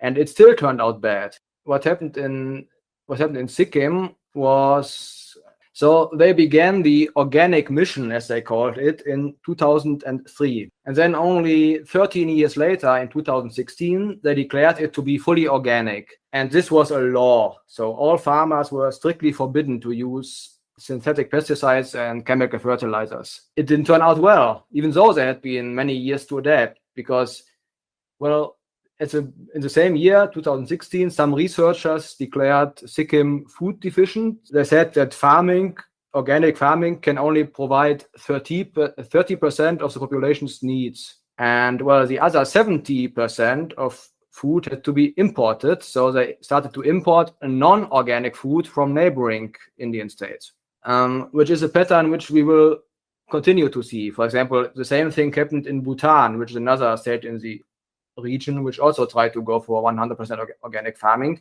As soon as you go for that, you will not have enough food. The food price will rise, and if you don't want people to starve, especially in a developing country, you will have to import non-organic food. So in the end, you're just, I don't know, sabotaging your own non-organic farming just to import non-organic food from other countries, which makes no sense actually. Yeah, and eventually the government in Sikkim saw it as a problem that their organic transition doesn't work. And their idea was to try and ban the import of non-organic food. But luckily, this led to protests. You know, people, not only farmers, I think also the retailers protested. Because they knew that people wouldn't have been able to pay 6 times the price for the food. Not even middle-class customers could have done that. So they protested, and in the end, the government of Sikkim didn't ban the import of other food, of non-organic food. this protest prevented starvation and rioting, because in Sri Lanka we actually see rioting and we actually see the food shortage. Why is there such a disconnect? Because farming is not like some esoteric debate club topic. You're either producing food or you're not. This is a hard and fast kind of business of like, you produce the food or you don't. You produce the animals, you don't. You produce the crops or you don't. And if you don't produce food, people are going to suffer. And yet there's still folks and activists that just, despite this evidence in front of them, will continue to push this, no matter what, we need to do this right now because of reasons. And they'll say environmental reasons or political reasons or whatever the case may be. I don't understand how you can see human suffering and not go, okay, we need to adjust here. And yet we're seeing it, like you just said, we saw it in India. We're seeing it in Sri Lanka. We're going to see it again and again. Why is there that disconnect between what's happening in reality and the activist, intellectual, political, the folks that sit in places like Brussels that don't put their hands in the dirt? They just can't seem to put the two and two together, or do they just don't care? Well, that's a classic problem of intellectualism, I would say. You have intellectuals in all areas who don't work. It's not just farming, you have people whose only job is to criticize those who do work. And if you then succeed in your criticism and, some measures get taken, some political measures, the only thing you can do is, keep criticizing because it's your job, So you kind of have to keep criticizing until all the limits for nitrate and all the other stuff is so problematic, so impossible to keep that entire systems collapse. So this class of intellectuals is a huge problem. Another problem is, at least in Western systems, as I said, you still have farmers associations who kind of work against that, which is good. But in politics, this is all about compromise. If you have one side who asks for some limits on nitrate, for example, and you have the other side who says, let's have no limit, the normal political process will result in some compromise, which is in the middle. So you have some sort of limit. And then a few years later, there will be the same discussion again. So the activists will ask for higher limits, and then the farmers will say, no, let's keep the current limits. And then, another compromise, This is a problem with politics that it's not about who knows what's best, because that would be the market. In the market, if farmers were just in the market, they would know for what cost they can produce, how much food, and where to sell it, and the customers would know how much they want to pay. But in politics, it's not about that. In politics, it's about, who has a lobby, who has power, and then you work on some sort of compromise between these people. What should we gather, though? Because like you said, the richer countries or richer individuals that want to do organic farming, they're more than capable of going out, buying some farmland and doing this to their heart's content. What should we take away? The fact that European countries and other countries, they seem to converge on a place like Sri Lanka that's already got problems and that are susceptible, and let's just call it what it is. They're kind of being victimized here with this. They're getting guinea pigged on stuff like this. Just on a moral level, I find that to be very wrong, but also on a policy, if you really want to advocate for your thing, why would you try it in somewhere that's probably doomed to fail anyway because of the circumstances? This really feels like they took advantage of Sri Lanka on multiple levels here, to me. Does it to you? Yes, to me it feels like a sort of colonialism. I dislike the word because so many leftists use it, for all sorts of things. but in that case, it really is like that. You have wealthy, powerful people in the West, but in the West, they're making slow progress. Progress from their point of view, because in the West, politics is more complex, more integrated, and other people also have a say. So instead, they go to places where it's easier to influence politics. To a degree, they really believe in it. Of course, there's money in that. There's money in that too. If you, for example, produce organic fertilizer or something like that, then of course, if you can influence political decisions so that you will sell more of it, you will make money. But that's not all of it. I think they're really just convinced that this would be good for the world, and they make a living from telling people that would be good for the world. So that they have to keep going, they have to keep it running. What's a practical thing we can talk to? Put your biology hat on for just a second. What's something practical here? Because really the problem with this is when you come in with a top-down regulatory thing like this organic farming, what we really need to do if we're worried about feeding people, which should be the first concern with farming, is how to unleash them, not how to entangle them in something that's not going to work. Is it a policy answer? Is it a public pressure answer? Is it highlighting this failure and dealing with it in a human way? What's the path forward here to try to get some traction on this issue in a productive way, do you think? It's a good question. I mean, in the big picture, I think we as somewhat classical liberal people, we are always arguing against all the intellectuals and all those areas. But that's probably too big of a thing to address, and it will take many years, I guess, to go to the bottom of that problem, and it will not help with the current debate. So, well, the science is quite clear.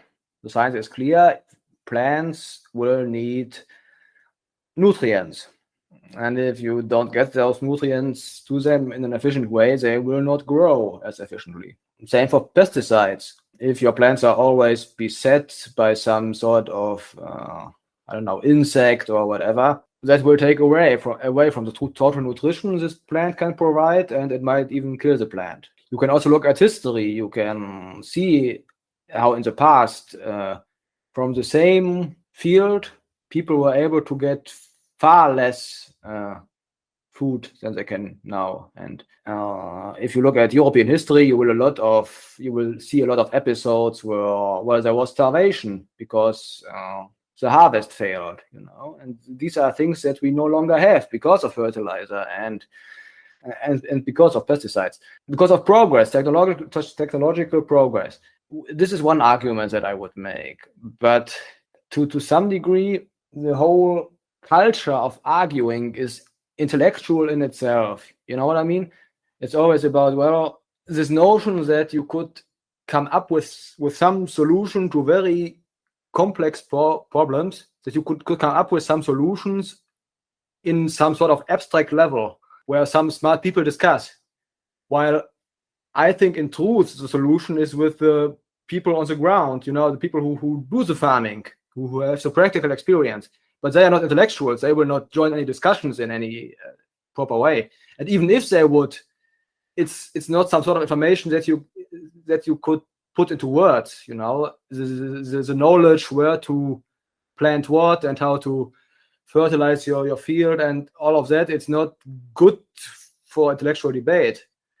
So what I would try to argue is to just leave it to the people who know how to do it. That's what I would at least try to do, even though I think with the current culture of debate, it will be difficult.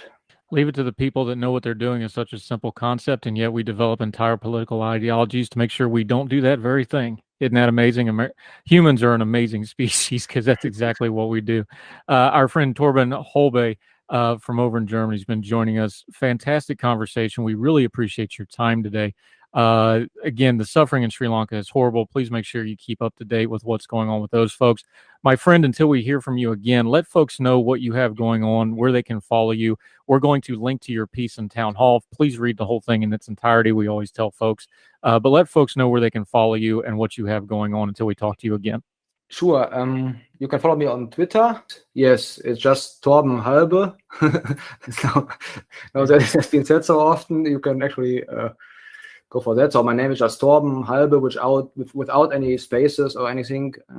And I recently joined a think tank in Berlin, which is called Ego Institute. We want to go for the individualism. So it's quite new still, but the address is ego/institute.org. As of now, it's all still in German, but you can follow us there, sign up for the newspaper, and we are in the progress of translating it. It's just still a very young thing. Yep, and we can always Google Translate until then. Torben, my friend, very much appreciate your time. Thank you so much for joining us. I look forward to talking to you again in the future. Best of luck with the new think tank, and we'll speak again real soon, my friend. Thank you for your time. Same. Thank you, and goodbye. Thank you, sir.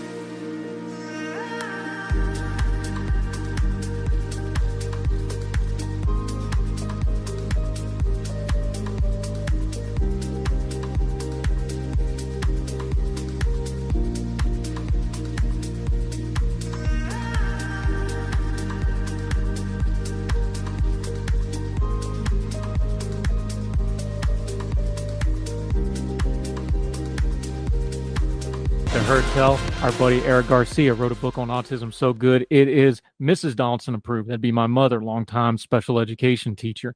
I actually want to start right there and talking a little bit about autism, though, because you were tweeting about it, and the reason I bring this up is because people are getting more open about talking about it for good, bad, and indifferent, but we'll talk about that in just a second. We're starting to get politicians being open about this. We're getting sports figures that are open about this. We're getting stars to be more open about this. We just talked mental health with our friend, Dr. Katie Gordon, and she talked about this as like, yeah, people kind of blow it off, but this is important stuff when people just start openly talking about it. Now that we're getting them into the political realm, and we can talk about New York 10 and things like this, how do we need to approach it as a society and as people that comment on it? Because one of the things we bash about is the portrayals in media and in movies. Politicians are portraying it too, and I don't mean that in a performative manner. I just mean they're avatars and standard bearers for this stuff. Yes. How should we be approaching and covering them? Should we treat it any different? Should we treat it different? Because as you're a journalist, first and foremost, there's not a style book guide to this stuff. We're writing it as we go. So how do we deal with it? You're right. There are some style book guides, so like the ASU's National Center on Disability Journalism has a pretty good style book, but even then there's still some things like, how do we, the perfect example that I often use is, do you use person with autism or autistic person first versus identity first language? And the answer is, you ask. You ask people what they say, what they prefer. That's very important. But I think also it's one of those things where, the AP style book had a real row because there was a big question of how do they said use person first language. Well, that works for people with Down syndrome and that works for people with cerebral palsy and people with intellectual disabilities. But other people, other people with groups of disability, like autistic people, blind people, deaf people, some of them prefer, identity first language. So I think it's real. I think as you said, this is really difficult. And I think I think it's difficult to shoehorn it into the older prescribed ideas of about how to write these things. And I think a lot of it depends on what people themselves say. One of the things that I was really adamant about when I was writing my book was asking, how do you want to be referred? Do you want to be referred to as a person with autism? Do you want to be referred to as an autistic person? And that's gonna be something that I think journalists are gonna have to adapt to, and that's not necessarily a bad thing. In the same way, I think so. In New York 10, for example, so today there's going to be a primary with Yuli New, who's running to. If she wins her primary, she'd be likely the first openly autistic member of Congress.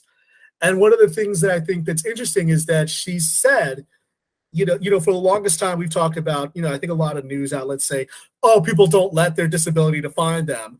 Whereas she said, it's very much shaped how she is. So that's a question about how do we use that language and how do we say, if people's disability defines them, we should say, I think that leads to the question without being rude. And that's a whole other thing. It's how does being a person with a disability shape you? How does it inform you? How does it inform you as a policymaker? It's about, and obviously this is all dependent on how comfortable they are talking about it. So these are going to be some real questions that I don't have a real clear answer to, but I'm still learning and I'm trying to figure it out as well. But that's the problem, isn't it? Because every case of autism or every case of Down syndrome or every case of whatever, pick your developmental disability sort of thing or whatever somebody's struggling with, they're all different. And they affect everybody a little bit differently. This isn't like some other things where you can just take a broad brush. So do we need the Good Congressman TV series to go with the Good Lawyer and the Good Doctor? That's the question now. Because let's be honest, our politicians are TV characters now. Yes, they are. They are.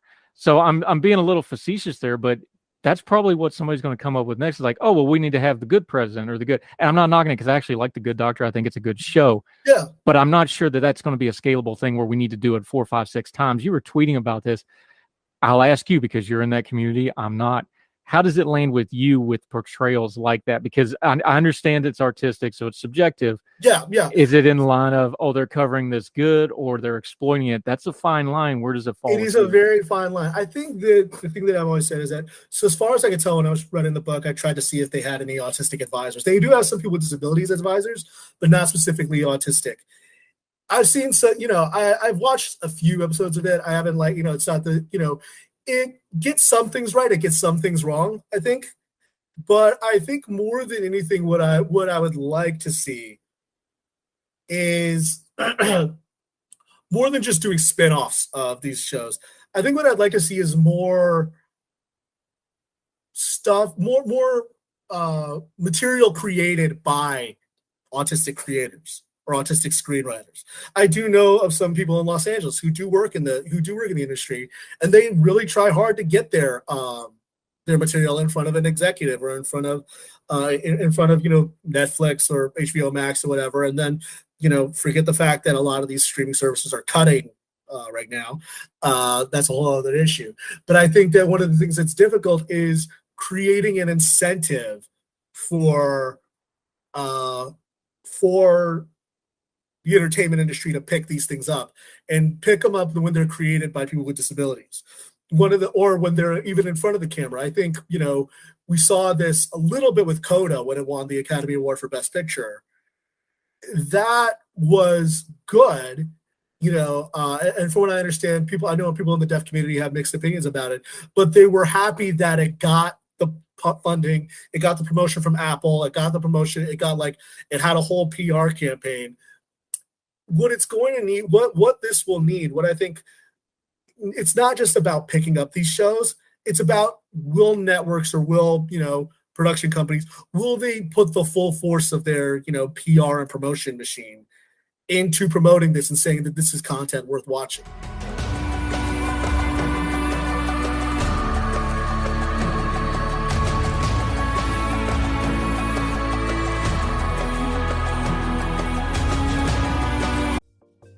Folks, if you've listened to the Heard Tell program, you've heard our friend Gabriella Hoffman, but you need to make sure you're checking out her podcast, District of Conservation. It's a podcast exploring the nuances of true conservation efforts from DC and beyond. From topic discussions to exclusive interviews with conservation and energy newsmakers, Gabriella keeps listeners appraised of the latest news stories while elevating important voices. Listen to District of Conservation on Apple Podcasts or wherever podcasts are played.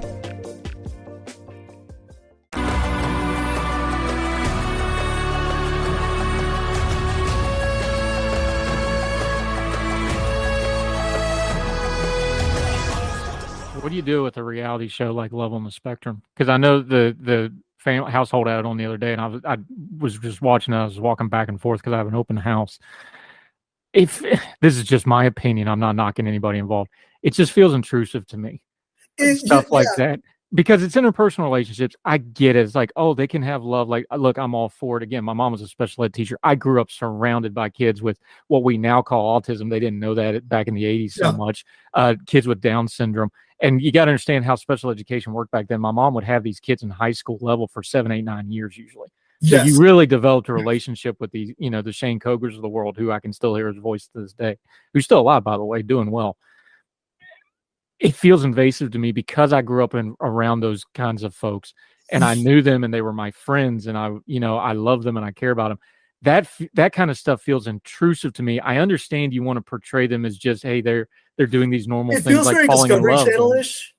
Yeah, it's that one bothers me. How does it hit you? Yeah, so and I'm not singling it out. I'm just saying. I don't want to single it out. I don't want to, So I watched the Australian version. I still need to watch the American version. That's what they had on last night. The Aussie. So the Aussie one, from what I understand, the American one is better. From what people I know and autistic people who I know who've watched it say, that one, the American version, is better. The Aussie one felt really. I watched like 5 episodes of it, and it came out toward the end of me writing my book. And it felt really, I got the same feeling you did. It felt real. I got really clammy watching it. It felt really like some of the couples and some of the people on that show are great. I don't want to knock them, good for them. And I was really happy for them. Others, it just felt really like, I felt like, as you said, I felt like I was invading their privacy almost. And I was almost like, because it's one thing to give your consent, because, obviously all these people had to give their consent. But I don't know how I feel about, like, you can't once you sign that waiver, the production companies get licensed to do whatever they clip and choose whatever they want. And so just giving a license of consent doesn't necessarily mean that it's all honky-dory. And there were parts of it that I really just felt like, should I be watching this? Is it appropriate? And not like it's explicit or anything like that, but it's just like, it felt like there was some stuff that I wouldn't like about my life being broadcast. I don't know if I feel comfortable with that. That's just me. That's my argument against reality TV in general, by the way. So it's not me being inconsistent just because it's folks on the autism spectrum. It's like, look, my rule on Twitter about reality TV. Those folks signed a contract, so they signed up for it. But that's part of what bothers me here. Is when you start getting into these communities, and I don't want to denigrate anybody, I really don't. So no, I get what you're saying. Like, I'm not sure we should really be pushing that kind of contracts on folks in that community in the first place, just as a general rule, but that's just me. That is, so I'll say this. When I was writing my book, I went to Marshall University in West Virginia, and there were college students. And one of the things that I did is I said, I'm going to have you sign a waiver, say you're okay with this. But the thing that I felt was that what I did is I was very upfront with them. I said, I'm autistic.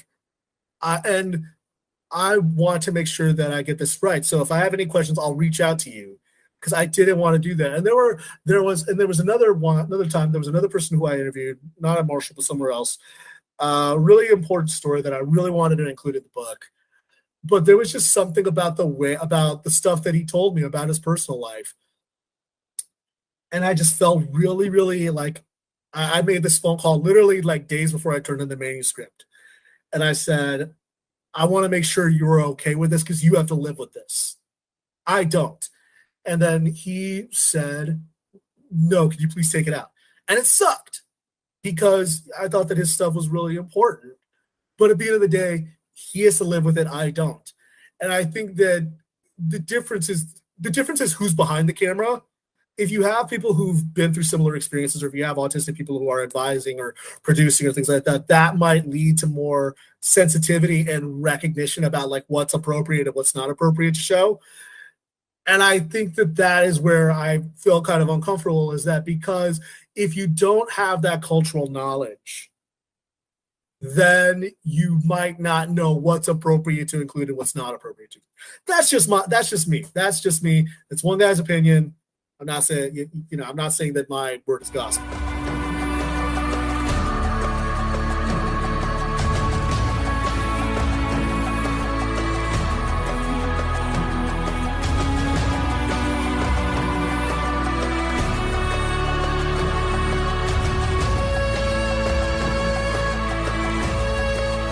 No, I think it's a tough subject. One more thing on this autism stuff, because I thought we were done with this, but apparently not. They're going to keep going through it.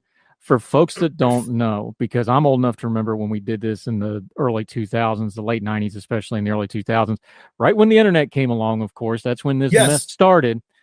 We've got to untangle autism from this vaccine mess.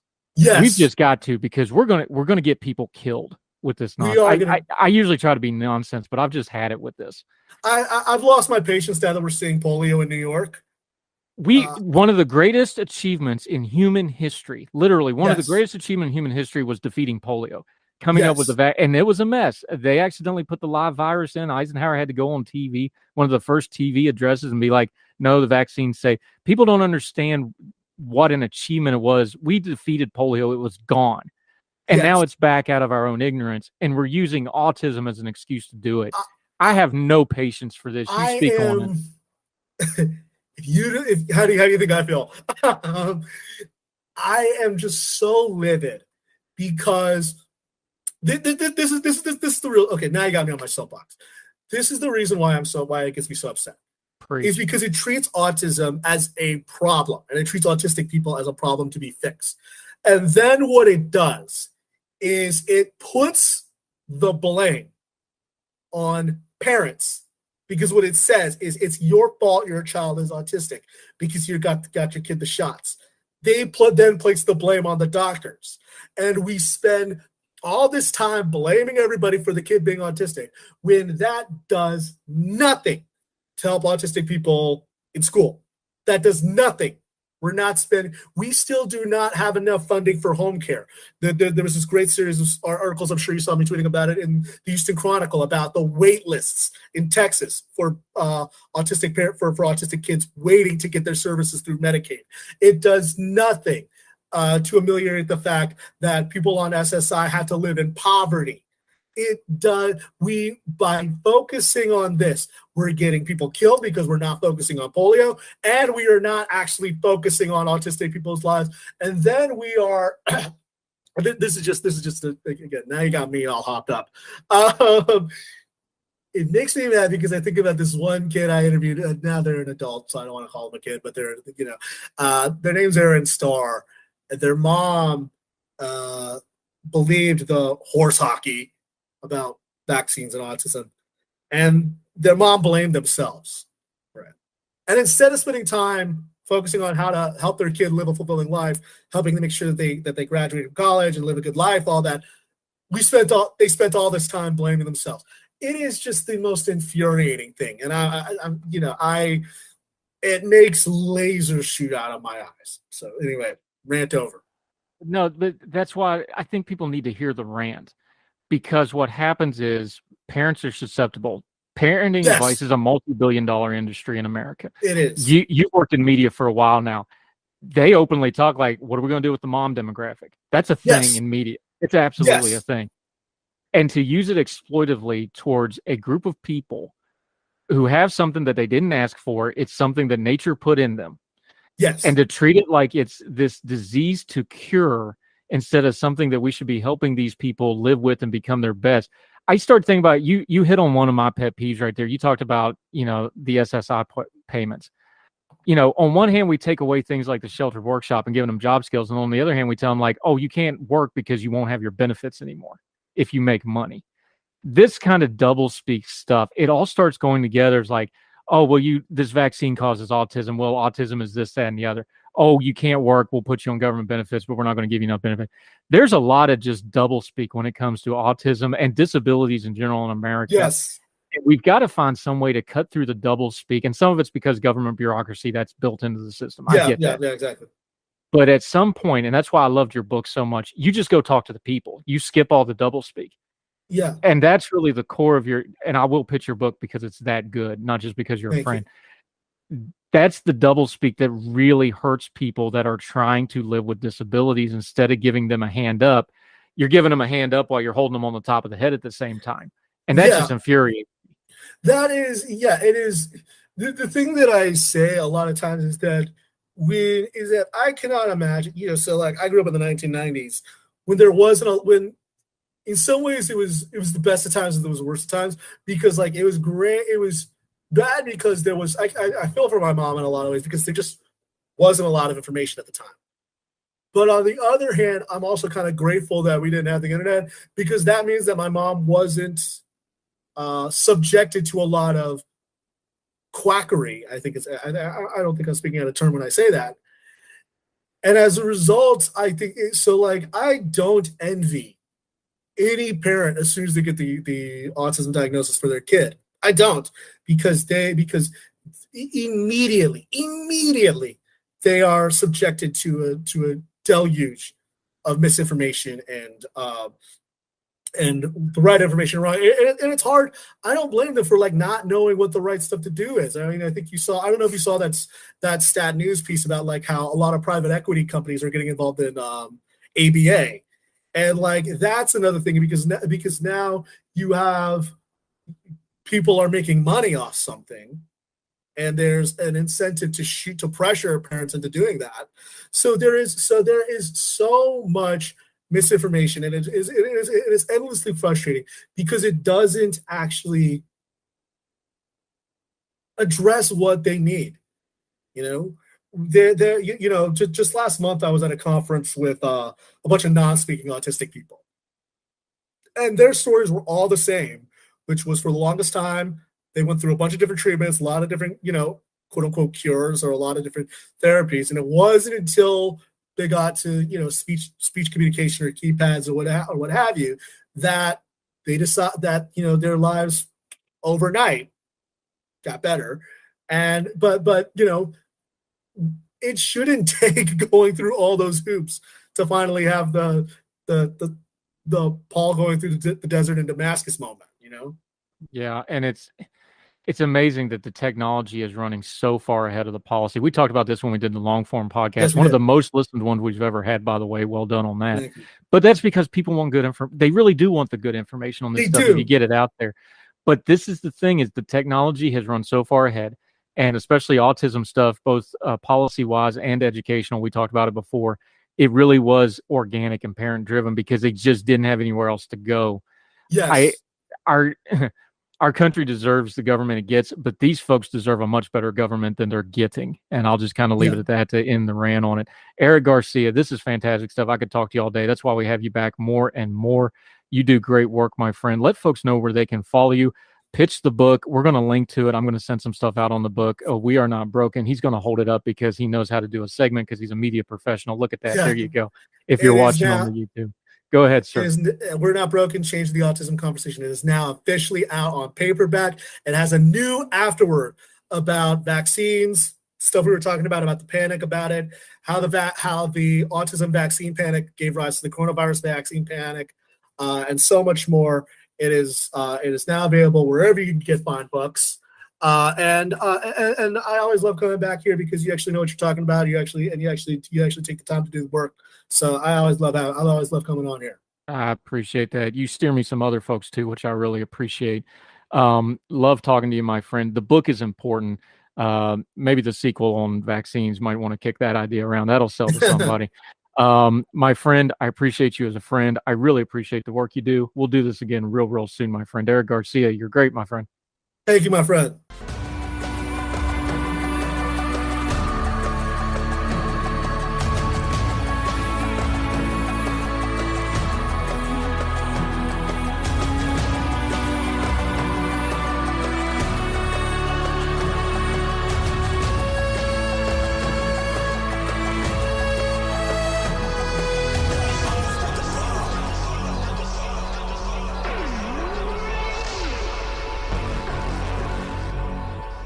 Welcome back to Herd Tell. Okay, let's go back overseas. Let's continue to talk about this energy crisis because it is world global, and Germany's right in the center of it for a whole lot of reasons. We're going to talk to Felix Hosse about right now. He joins us from Berlin. Felix, thank you so much for the time, my friend. Good to see you. Thank you so much for having me. Thrilled to have you. Always enjoy hearing that German accent from having lived over there. I miss the place. Y'all got some drama on the energy front. Let's start big picture because we've talked about we're going to talk about nuclear. We've talked about the gas exports. We know about Russia and Ukraine and Putin putting the screws to Germany and the rest of the EU. We know all that. Let's back up, though, because part of the puzzle that the Western media and Western audience may not know is, one of our founding principles on our program is things don't happen in a vacuum. They happen in a sequence. So a lot of folks on the outside are going, why did Germany let themselves get in this position with drawing down their nuclear power, with making themselves so dependent on Russian gas and other energy sources? Give us that piece of it, the background of this that folks may not know that led up to the current crisis as far as Germany and the EU is concerned. Well, we have to go back very far in time, actually, until the 1970s and 80s to explain why Germany quit using nuclear power. Back in those days, there was a large anti-nuclear movement, which was mainly fueled by fear and under the pressure of the Cold War. So they basically equated the civil use of nuclear power with nuclear bombs. And after seeing the damage that nuclear bombs can do, they basically were afraid. And the problem with that movement was that it's very influential. In the 1970s, they had a lot of decentralized groups, which were organizing their resistance towards the multiple nuclear power plants within Germany. And in 1980, our Green Party was founded, which was basically just those groups coming together. So right now we have a party which is in parliament and very, very influential in German culture, which has as their founding story as this myth that they base all their policy on, that they are anti-nuclear.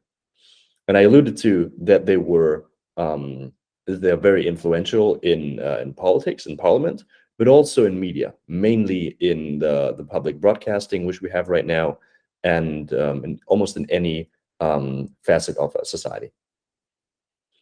Now, you mentioned the Green Party, for lack of a better terminology. We've seen the Green parties in other countries in Europe start to kind of turn around on this a little bit. Belgium's in particular, the Holland, the Netherlands, the Green Party there, they're starting to kind of move away from that a little bit and go, okay, we want to be environmentally friendly. Maybe we can work this out with the nuclear folks a little bit. We're seeing some changes in some other places. Are we seeing that with the Green Party in Germany, though? We do not. I think there was 1 week where they contemplated, when they were basically in panic, thinking about, all right, we are in an energy crunch right now. Are we going to abandon our principle of being anti-nuclear? And that discussion was pretty short-lived in the party itself, because they came together and said, we're the Greens, we cannot let that happen. This is we would abandon a large share of our core voter base, so we cannot let that happen.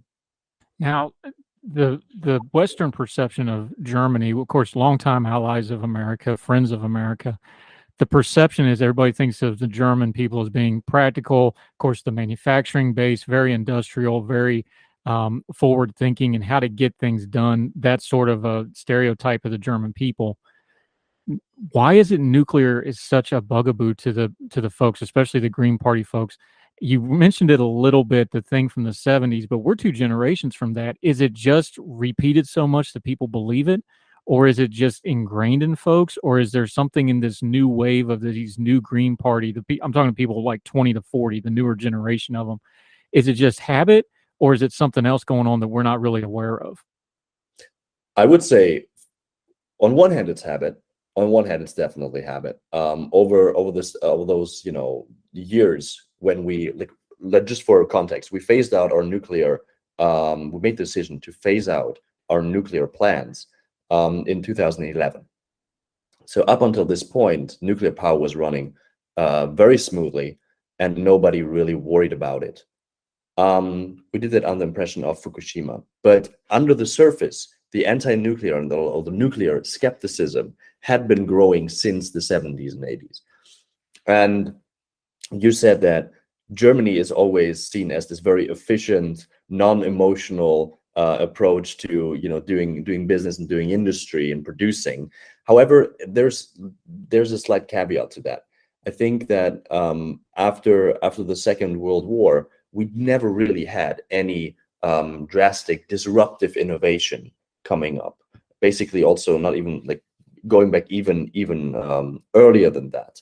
So the industriousness that Germany is known for is a thing of the past, and right now we're basically having this dreamer-like attitude that we are still a rich country, that we are basically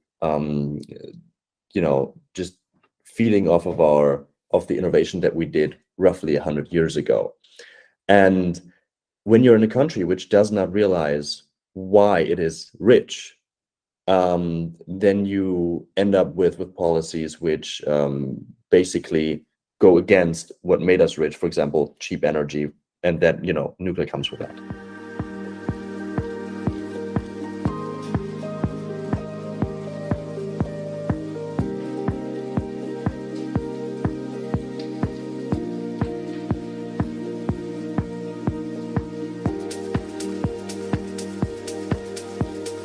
This is interesting, though, because maybe this is one of those things where we talk about maybe the culture is dictating the politics more than the other way around. We're going to talk about the policy side of this and what you wrote about in just a minute, but talk about the generational change, because I think you're hitting on something important here, because you talked about disruption. Well, the last real big disruption in Germany before this current crisis was reunification, which was a massive economic change. They had to absorb the Eastern Germans.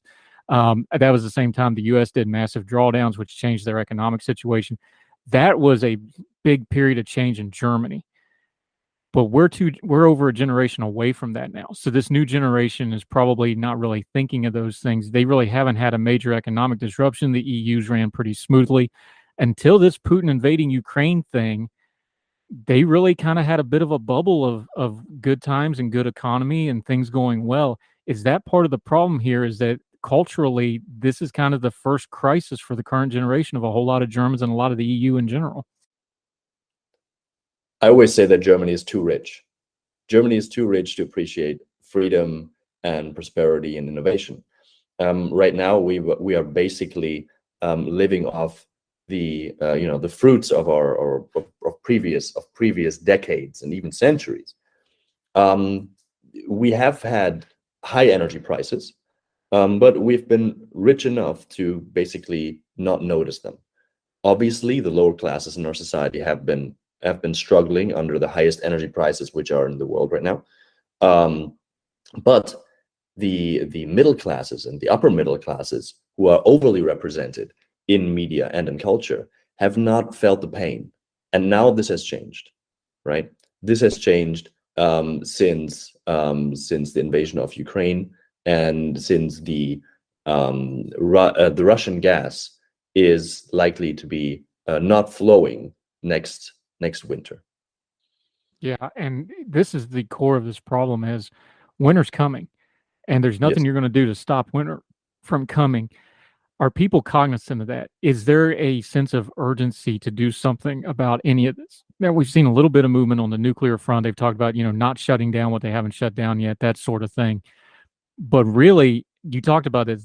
We're dealing with policy that was set in 2011. So, almost 10, 11, 12 years ago now. Is there really that much they can do at this late hour to slam the brakes on this thing? So there is a sense of urgency within the population. The amount of firewood that has been stolen from the forests is going up. The prices of I would say, the prices of gas, the prices of oil is going up because people are afraid that they cannot heat their homes in the winter. So within the population, there is a strong sense of urgency. And this is usually, this is not reflected in the urgency of, for example, that the Greens feel right now. Some other parties which are in the governing coalition, like the SPD and the FDP, they kind of voice a sense of urgency there, but they are in a coalition with the Greens together. So I guess they would be more vocal if they weren't in the coalition. Yeah, and for the American audience and the international audience that aren't familiar with parliamentarian politics, Olaf Scholz's ruling coalition, they call it the traffic signal coalition, green, yellow, red. Just kind of break that down for a second, because that's the current ruling party. It's a brand new ruling party after a long tenure of Angela Merkel. Say whatever you want, but it was stable for a long, long time.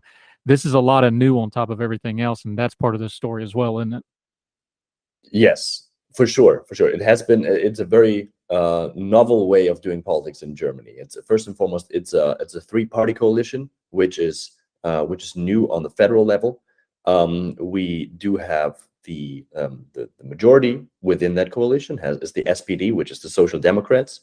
Those have been they have been actually running on the ticket that nothing really changed. For some reason, they managed to be associated with the continuity that was actually appreciated under the Merkel government. So Olaf Scholz was a part of that too for a long time, and he managed to just have this sense of continuity, and this is why he became the chancellor. The other parties in there are the Greens and the classical liberal, like the Liberal Democrats. Coming to the Greens, they are new to government. They had been in government when Gerhard Schröder, or the chancellor before Merkel was in power, and they were polling very well before the election. And there were even some rumors that they could actually that the chancellor could be from the Green Party. That didn't materialize because Scholz had a pretty good last couple of weeks before the election. But the Greens have never been this strong and influential in German politics, and those parties are, I would say, could be considered left wing. And then you have the odd party in that coalition, which are the classical liberals, the Free Democrats. And those represent more of a centrist centrist centrist politics. They have the classical liberal values. However, they find it very, very tough against those two left parties to actually make a mark on policy. This is the current situation which we're having. Yeah. We're talking to our friend Felix Hosse. We're going to continue to talk about the German politics. We're going to talk about Chancellor Olaf Scholz, the Scholz machine. We're going to get into why he's called that and the policy. Also get back to his piece he wrote. We're going to get into some of the numbers, nuclear by the numbers. Why was it a public panic that put this whole thing together? What they're going to do about it. Talking more about nuclear energy with our friend over in Germany. Herd Tell continues right after this.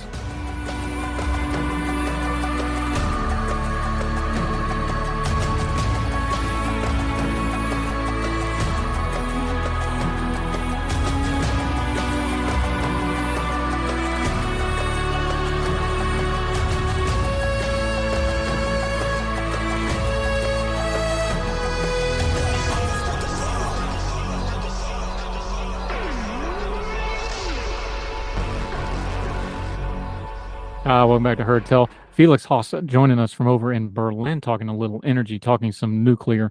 We're talking about policy and politics and culture all colliding when it comes to nuclear.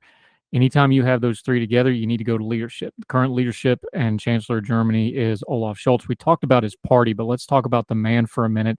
Again, he's good, bad, or indifferent, whatever you thought of Angela Merkel. She's been there a long time. They had a lot of stability. They had a lot of economic success. She was a major player on the world stage, especially when it came to Russia and her evolution about Russia over the years. He's an unknown quality to a lot of people. We've got some book on him now. He's been in power for a couple of months. What are people thinking about Olaf Scholz when it comes to this energy crisis? In terms of style, he basically continues the style of Angela Merkel. Angela Merkel has been successful in ruling Germany, or had been successful in ruling Germany for such a long time, by having a style which basically focuses on not rocking the boat, not doing any major reforms which would be needed, and basically governing based on polls. So try to do not what is necessary, but what is right now in this moment politically which the opportunity is there and which people appreciate in this particular moment. So Olaf Scholz has the same style. However, he does not have there is no emotional connection like we had with Merkel. He's a very bland character, and he doesn't get the emotion that we had to Mutti Merkel, which means Mother Merkel, which some Germans called her. So that's his government style. He does not rock the boat, and this particular style gets very interesting if you're in a coalition with two other parties, because then you do not exactly pick sides when some coalition parties have their pet projects, their topics. For example, the Greens having the topic of nuclear power. There he doesn't pick any sides, and he just lets them run with it. This is the current situation of leadership in regards to nuclear. Now, You've got people, like you mentioned and alluded to before, some of these other parties, this is a coalition government, they're openly talking about if this winter gets ugly, if the crisis gets worse, he's going to have problems with his coalition. What's he saying? What's he pitching the German people right now? Because they're looking at the calendar. We're deep into August here. It's getting cold up there. Those cold, rainy German winters are no joke. I've been through them. What's he telling the people? What's the pitch to the people who are concerned about this issue right now? The interesting fact is that Scholz doesn't pitch anything. Scholz basically lets the ministers govern, which is the Minister of Economy, the Minister of Finance, and the Minister of Ecology. For those, he just lets them fight it out amongst themselves. The interesting thing is that the Minister of Finance is from the Free Democrats, so the classical Liberal Party, and the Minister of Economy is of the Green Party. So there is a conflict which he basically just removes himself from and lets them fight it out. Yeah, that doesn't sound like leadership to me, but what do I know? Maybe he knows something about it. I don't know. The other piece of this is always renewable energy. It ain't from lack of trying. Germany has spent enormous funds, enormous infrastructure, and they've been doing it for a long time. They were early adapters on it. I'm looking at the background on my computer screen right now is a picture from 2008 that we took because we would drive up on the hills above where we lived in Schonenberg-Kubelberg, and it's just windmills as far as you can see on top of the hill. It's one of my favorite pictures. My daughter took it. That's the background on my computer I'm looking at now. That was a long time ago. They've been doing renewable energy for a long time. Has Germany got the investment back from that they thought they would get? About renewable energy, we have been doing large investments in solar and wind, and it's not for a lack of trying. Our basic enemy in German energy policy is basic physics. The problem with wind and solar is that there are times when the wind is not blowing and the sun's not shining. And when the wind blows and the sun shines, we have the energy from those sources. In the times when when we do not have the energy, we have to rely on other sources. So actually, we started off with the intention of becoming more green and more nuclear, but for example, our carbon emissions are much higher than the surrounding countries because, quite frankly, we do not have as much nuclear in our energy mix. So we were, for a long time, living the dream in energy policy, and we woke up roughly half a year ago. Yeah, abruptly. Thank you, Vladimir Putin. I seem like I ask this question every time we talk about nuclear on the program with every guest on nuclear. I'm going to phrase it this way because you wrote about it in your piece. You talked about the Green Party's opposition. You wrote that it is largely white-collar opposition characterized by a lack of understanding of the energy demands of private enterprise and how increased energy prices affect working-class people. Also, all this high-tech stuff that Germany's trying to get in on, trying to be the leading edge on in Europe, massive outlays of power to do things like that, even in things like there was news today about the semiconductor industry in Taiwan, how it's just massive power drains to do these sorts of things. Germany's going to need power if it's going to remain the economic engine of not just Germany, the entire EU relies on Germany. That's just the facts of it. How in the world are we going to have a conversation with those white collar folks in the Green Party like you talked about to breach the gap of like, hey, we have data. This nuclear energy is clean. If you care about the environment, nuclear energy is the best option to get the most power possible for the cleanest energy possible. But there just seems to be this force field around it where they don't want to hear it, or we're not communicating it well enough, those of us that advocate for it. So this is the question I always ask every time we talk about energy. How do we change that? How do we get that conversation changed so that one side or the other starts meeting in the middle a little bit here? I think we have to start off by realizing that this white collar, the group of white collar people, this so-called intelligentsia, and mostly of civil servants who are very supportive of the Greens, are in a minority. So what we first and foremost need is the majority to stand up and say, we do not let you dictate our energy policy. That's the first thing that should happen.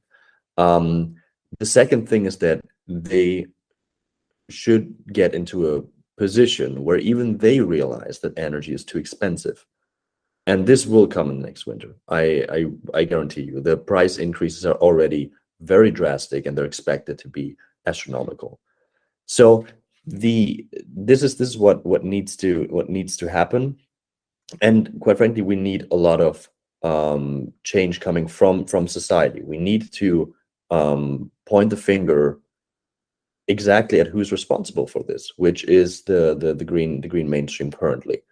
And this is the only way, by raising the societal pressure on how we can get out of this.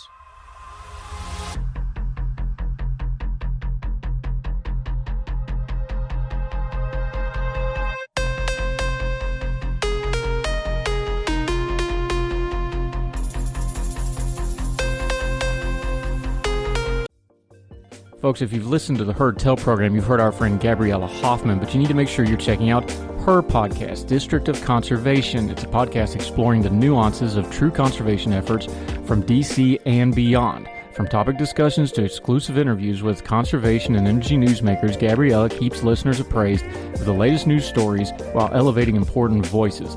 Listen to District of Conservation on Apple Podcasts or wherever podcasts are played.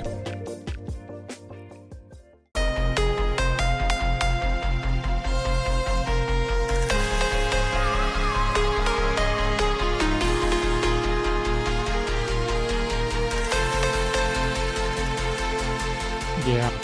Here's the tough question, and this is going to be some prognostication, so just do your best with it. But if this thing gets ugly, if Putin really does turn off all the gas like he's probably going to threaten to do because he's going to want concessions and he's going to want to put the pressure on Ukraine. If this gets really ugly, when people get hurt and people get scared, they're not always rational. The German people, we know the policy, we know where the government stands, we know where the EU stands, we know where America and the Allies stand. The German people, if they start really feeling the bite of this thing, what direction is that anger and frustration going to get aimed at? Is it going to be at Scholz? Is it going to be at Putin? Where's this going to land at? We're right now facing a problem that we're currently facing the consequences of the sanctions towards Russia, which I think are right. We should have those sanctions, but the German public is already feeling sort of fatigue. They are fed up with the war, and the support for Ukraine is actually sort of currently shrinking. So this is the first thing I see right now. They are directing their anger towards the government and saying, why is this our war? And I could go into why this is, and this should be a priority of Germany to have the Ukrainians win this war, but we lose sight of the fact that our government brought us in this situation in the first place, and that the war of Russia in Ukraine is only a contributing factor. So what it should be directed towards the people who are currently opposing nuclear power, but it's currently directed towards the people who still support the sanctions, and I think this is a grave mistake. In order to, I'm not expecting the Germans to go out on the street en masse. This has just not been a German thing to do. If it gets way worse, then we might be surprised that they go on the streets, but it's not exactly likely. Yeah, Felix, Hosse, one last question on this front. You talk about sound energy policy in your piece. This would require consistency. We've talked about how this has been going on since the 70s. It's kind of ingrained in German culture at this point. Is the big trap here going to be, well, if we just figure out this thing with Putin, all our problems are going to go away, and that's going to be the false hope because you're still going to have this underlying energy crisis underneath? Is there a little bit of a trap forming here? 100%. 100%. We are in the situation not because of Putin, but because of the irrational fear and, in a way, the decadence of the last governments and of our public. We're here because we lost sight of why it is important to have clean and reliable and cheap energy. And for the politicians, it's always very, very easy to blame Putin on this. But energy prices were the highest in Europe before the war started, and before anyone could think of sanctions and decreases in the amount of gas delivered. Yeah, Felix, Hosse, it's universal. It doesn't matter the country, the language, or the situation. We tend to make our own messes and make sure we blame somebody else so we don't have to deal with it. I'm sure our German friends are going to have that same problem with energy crisis because we're doing that within the States for ourselves right now. Felix, Hosse, great information. Really appreciate it. We'll have you back again. Until we see you again on Heard Tell, though, let folks know where they can follow you, what you have going on, until they see and hear from you again, my friend. Awesome. The easiest way to find me is on Twitter, but it's the Free Felix. That's my Twitter handle. But I'd like to direct you to my think tank I recently founded, which is called the Ego Institute. Our website is ego-institute.org, and we are a think tank which gives people perspective on how they can live a freer life by doing easy steps and not rely on the government to make them more free, because history has shown that this usually doesn't work out that way. And we try to give people some guidance on how to live a more free and flourishing life there. Yeah, we'll link to all that. We'll put all that in. His social media is on the screen if you're watching on the YouTube, and we will put all those in the show notes, including his piece in Sustainability Times on nuclear. Make sure you read the whole thing for yourself. There's some links in there too. You need to make sure you check out, make up your own mind, and we'll continue to talk about this issue because it ain't going away. And like the show's famous for saying, winter's coming, my friend, and this is going to get real, real dicey, I'm afraid. Felix Hosse, appreciate your time, my friend. We'll talk again soon. Thank you so much for having me. Thank you, sir. All the music on Her Tell is provided under a Creative Content license from monstercat.com. Somos la mente.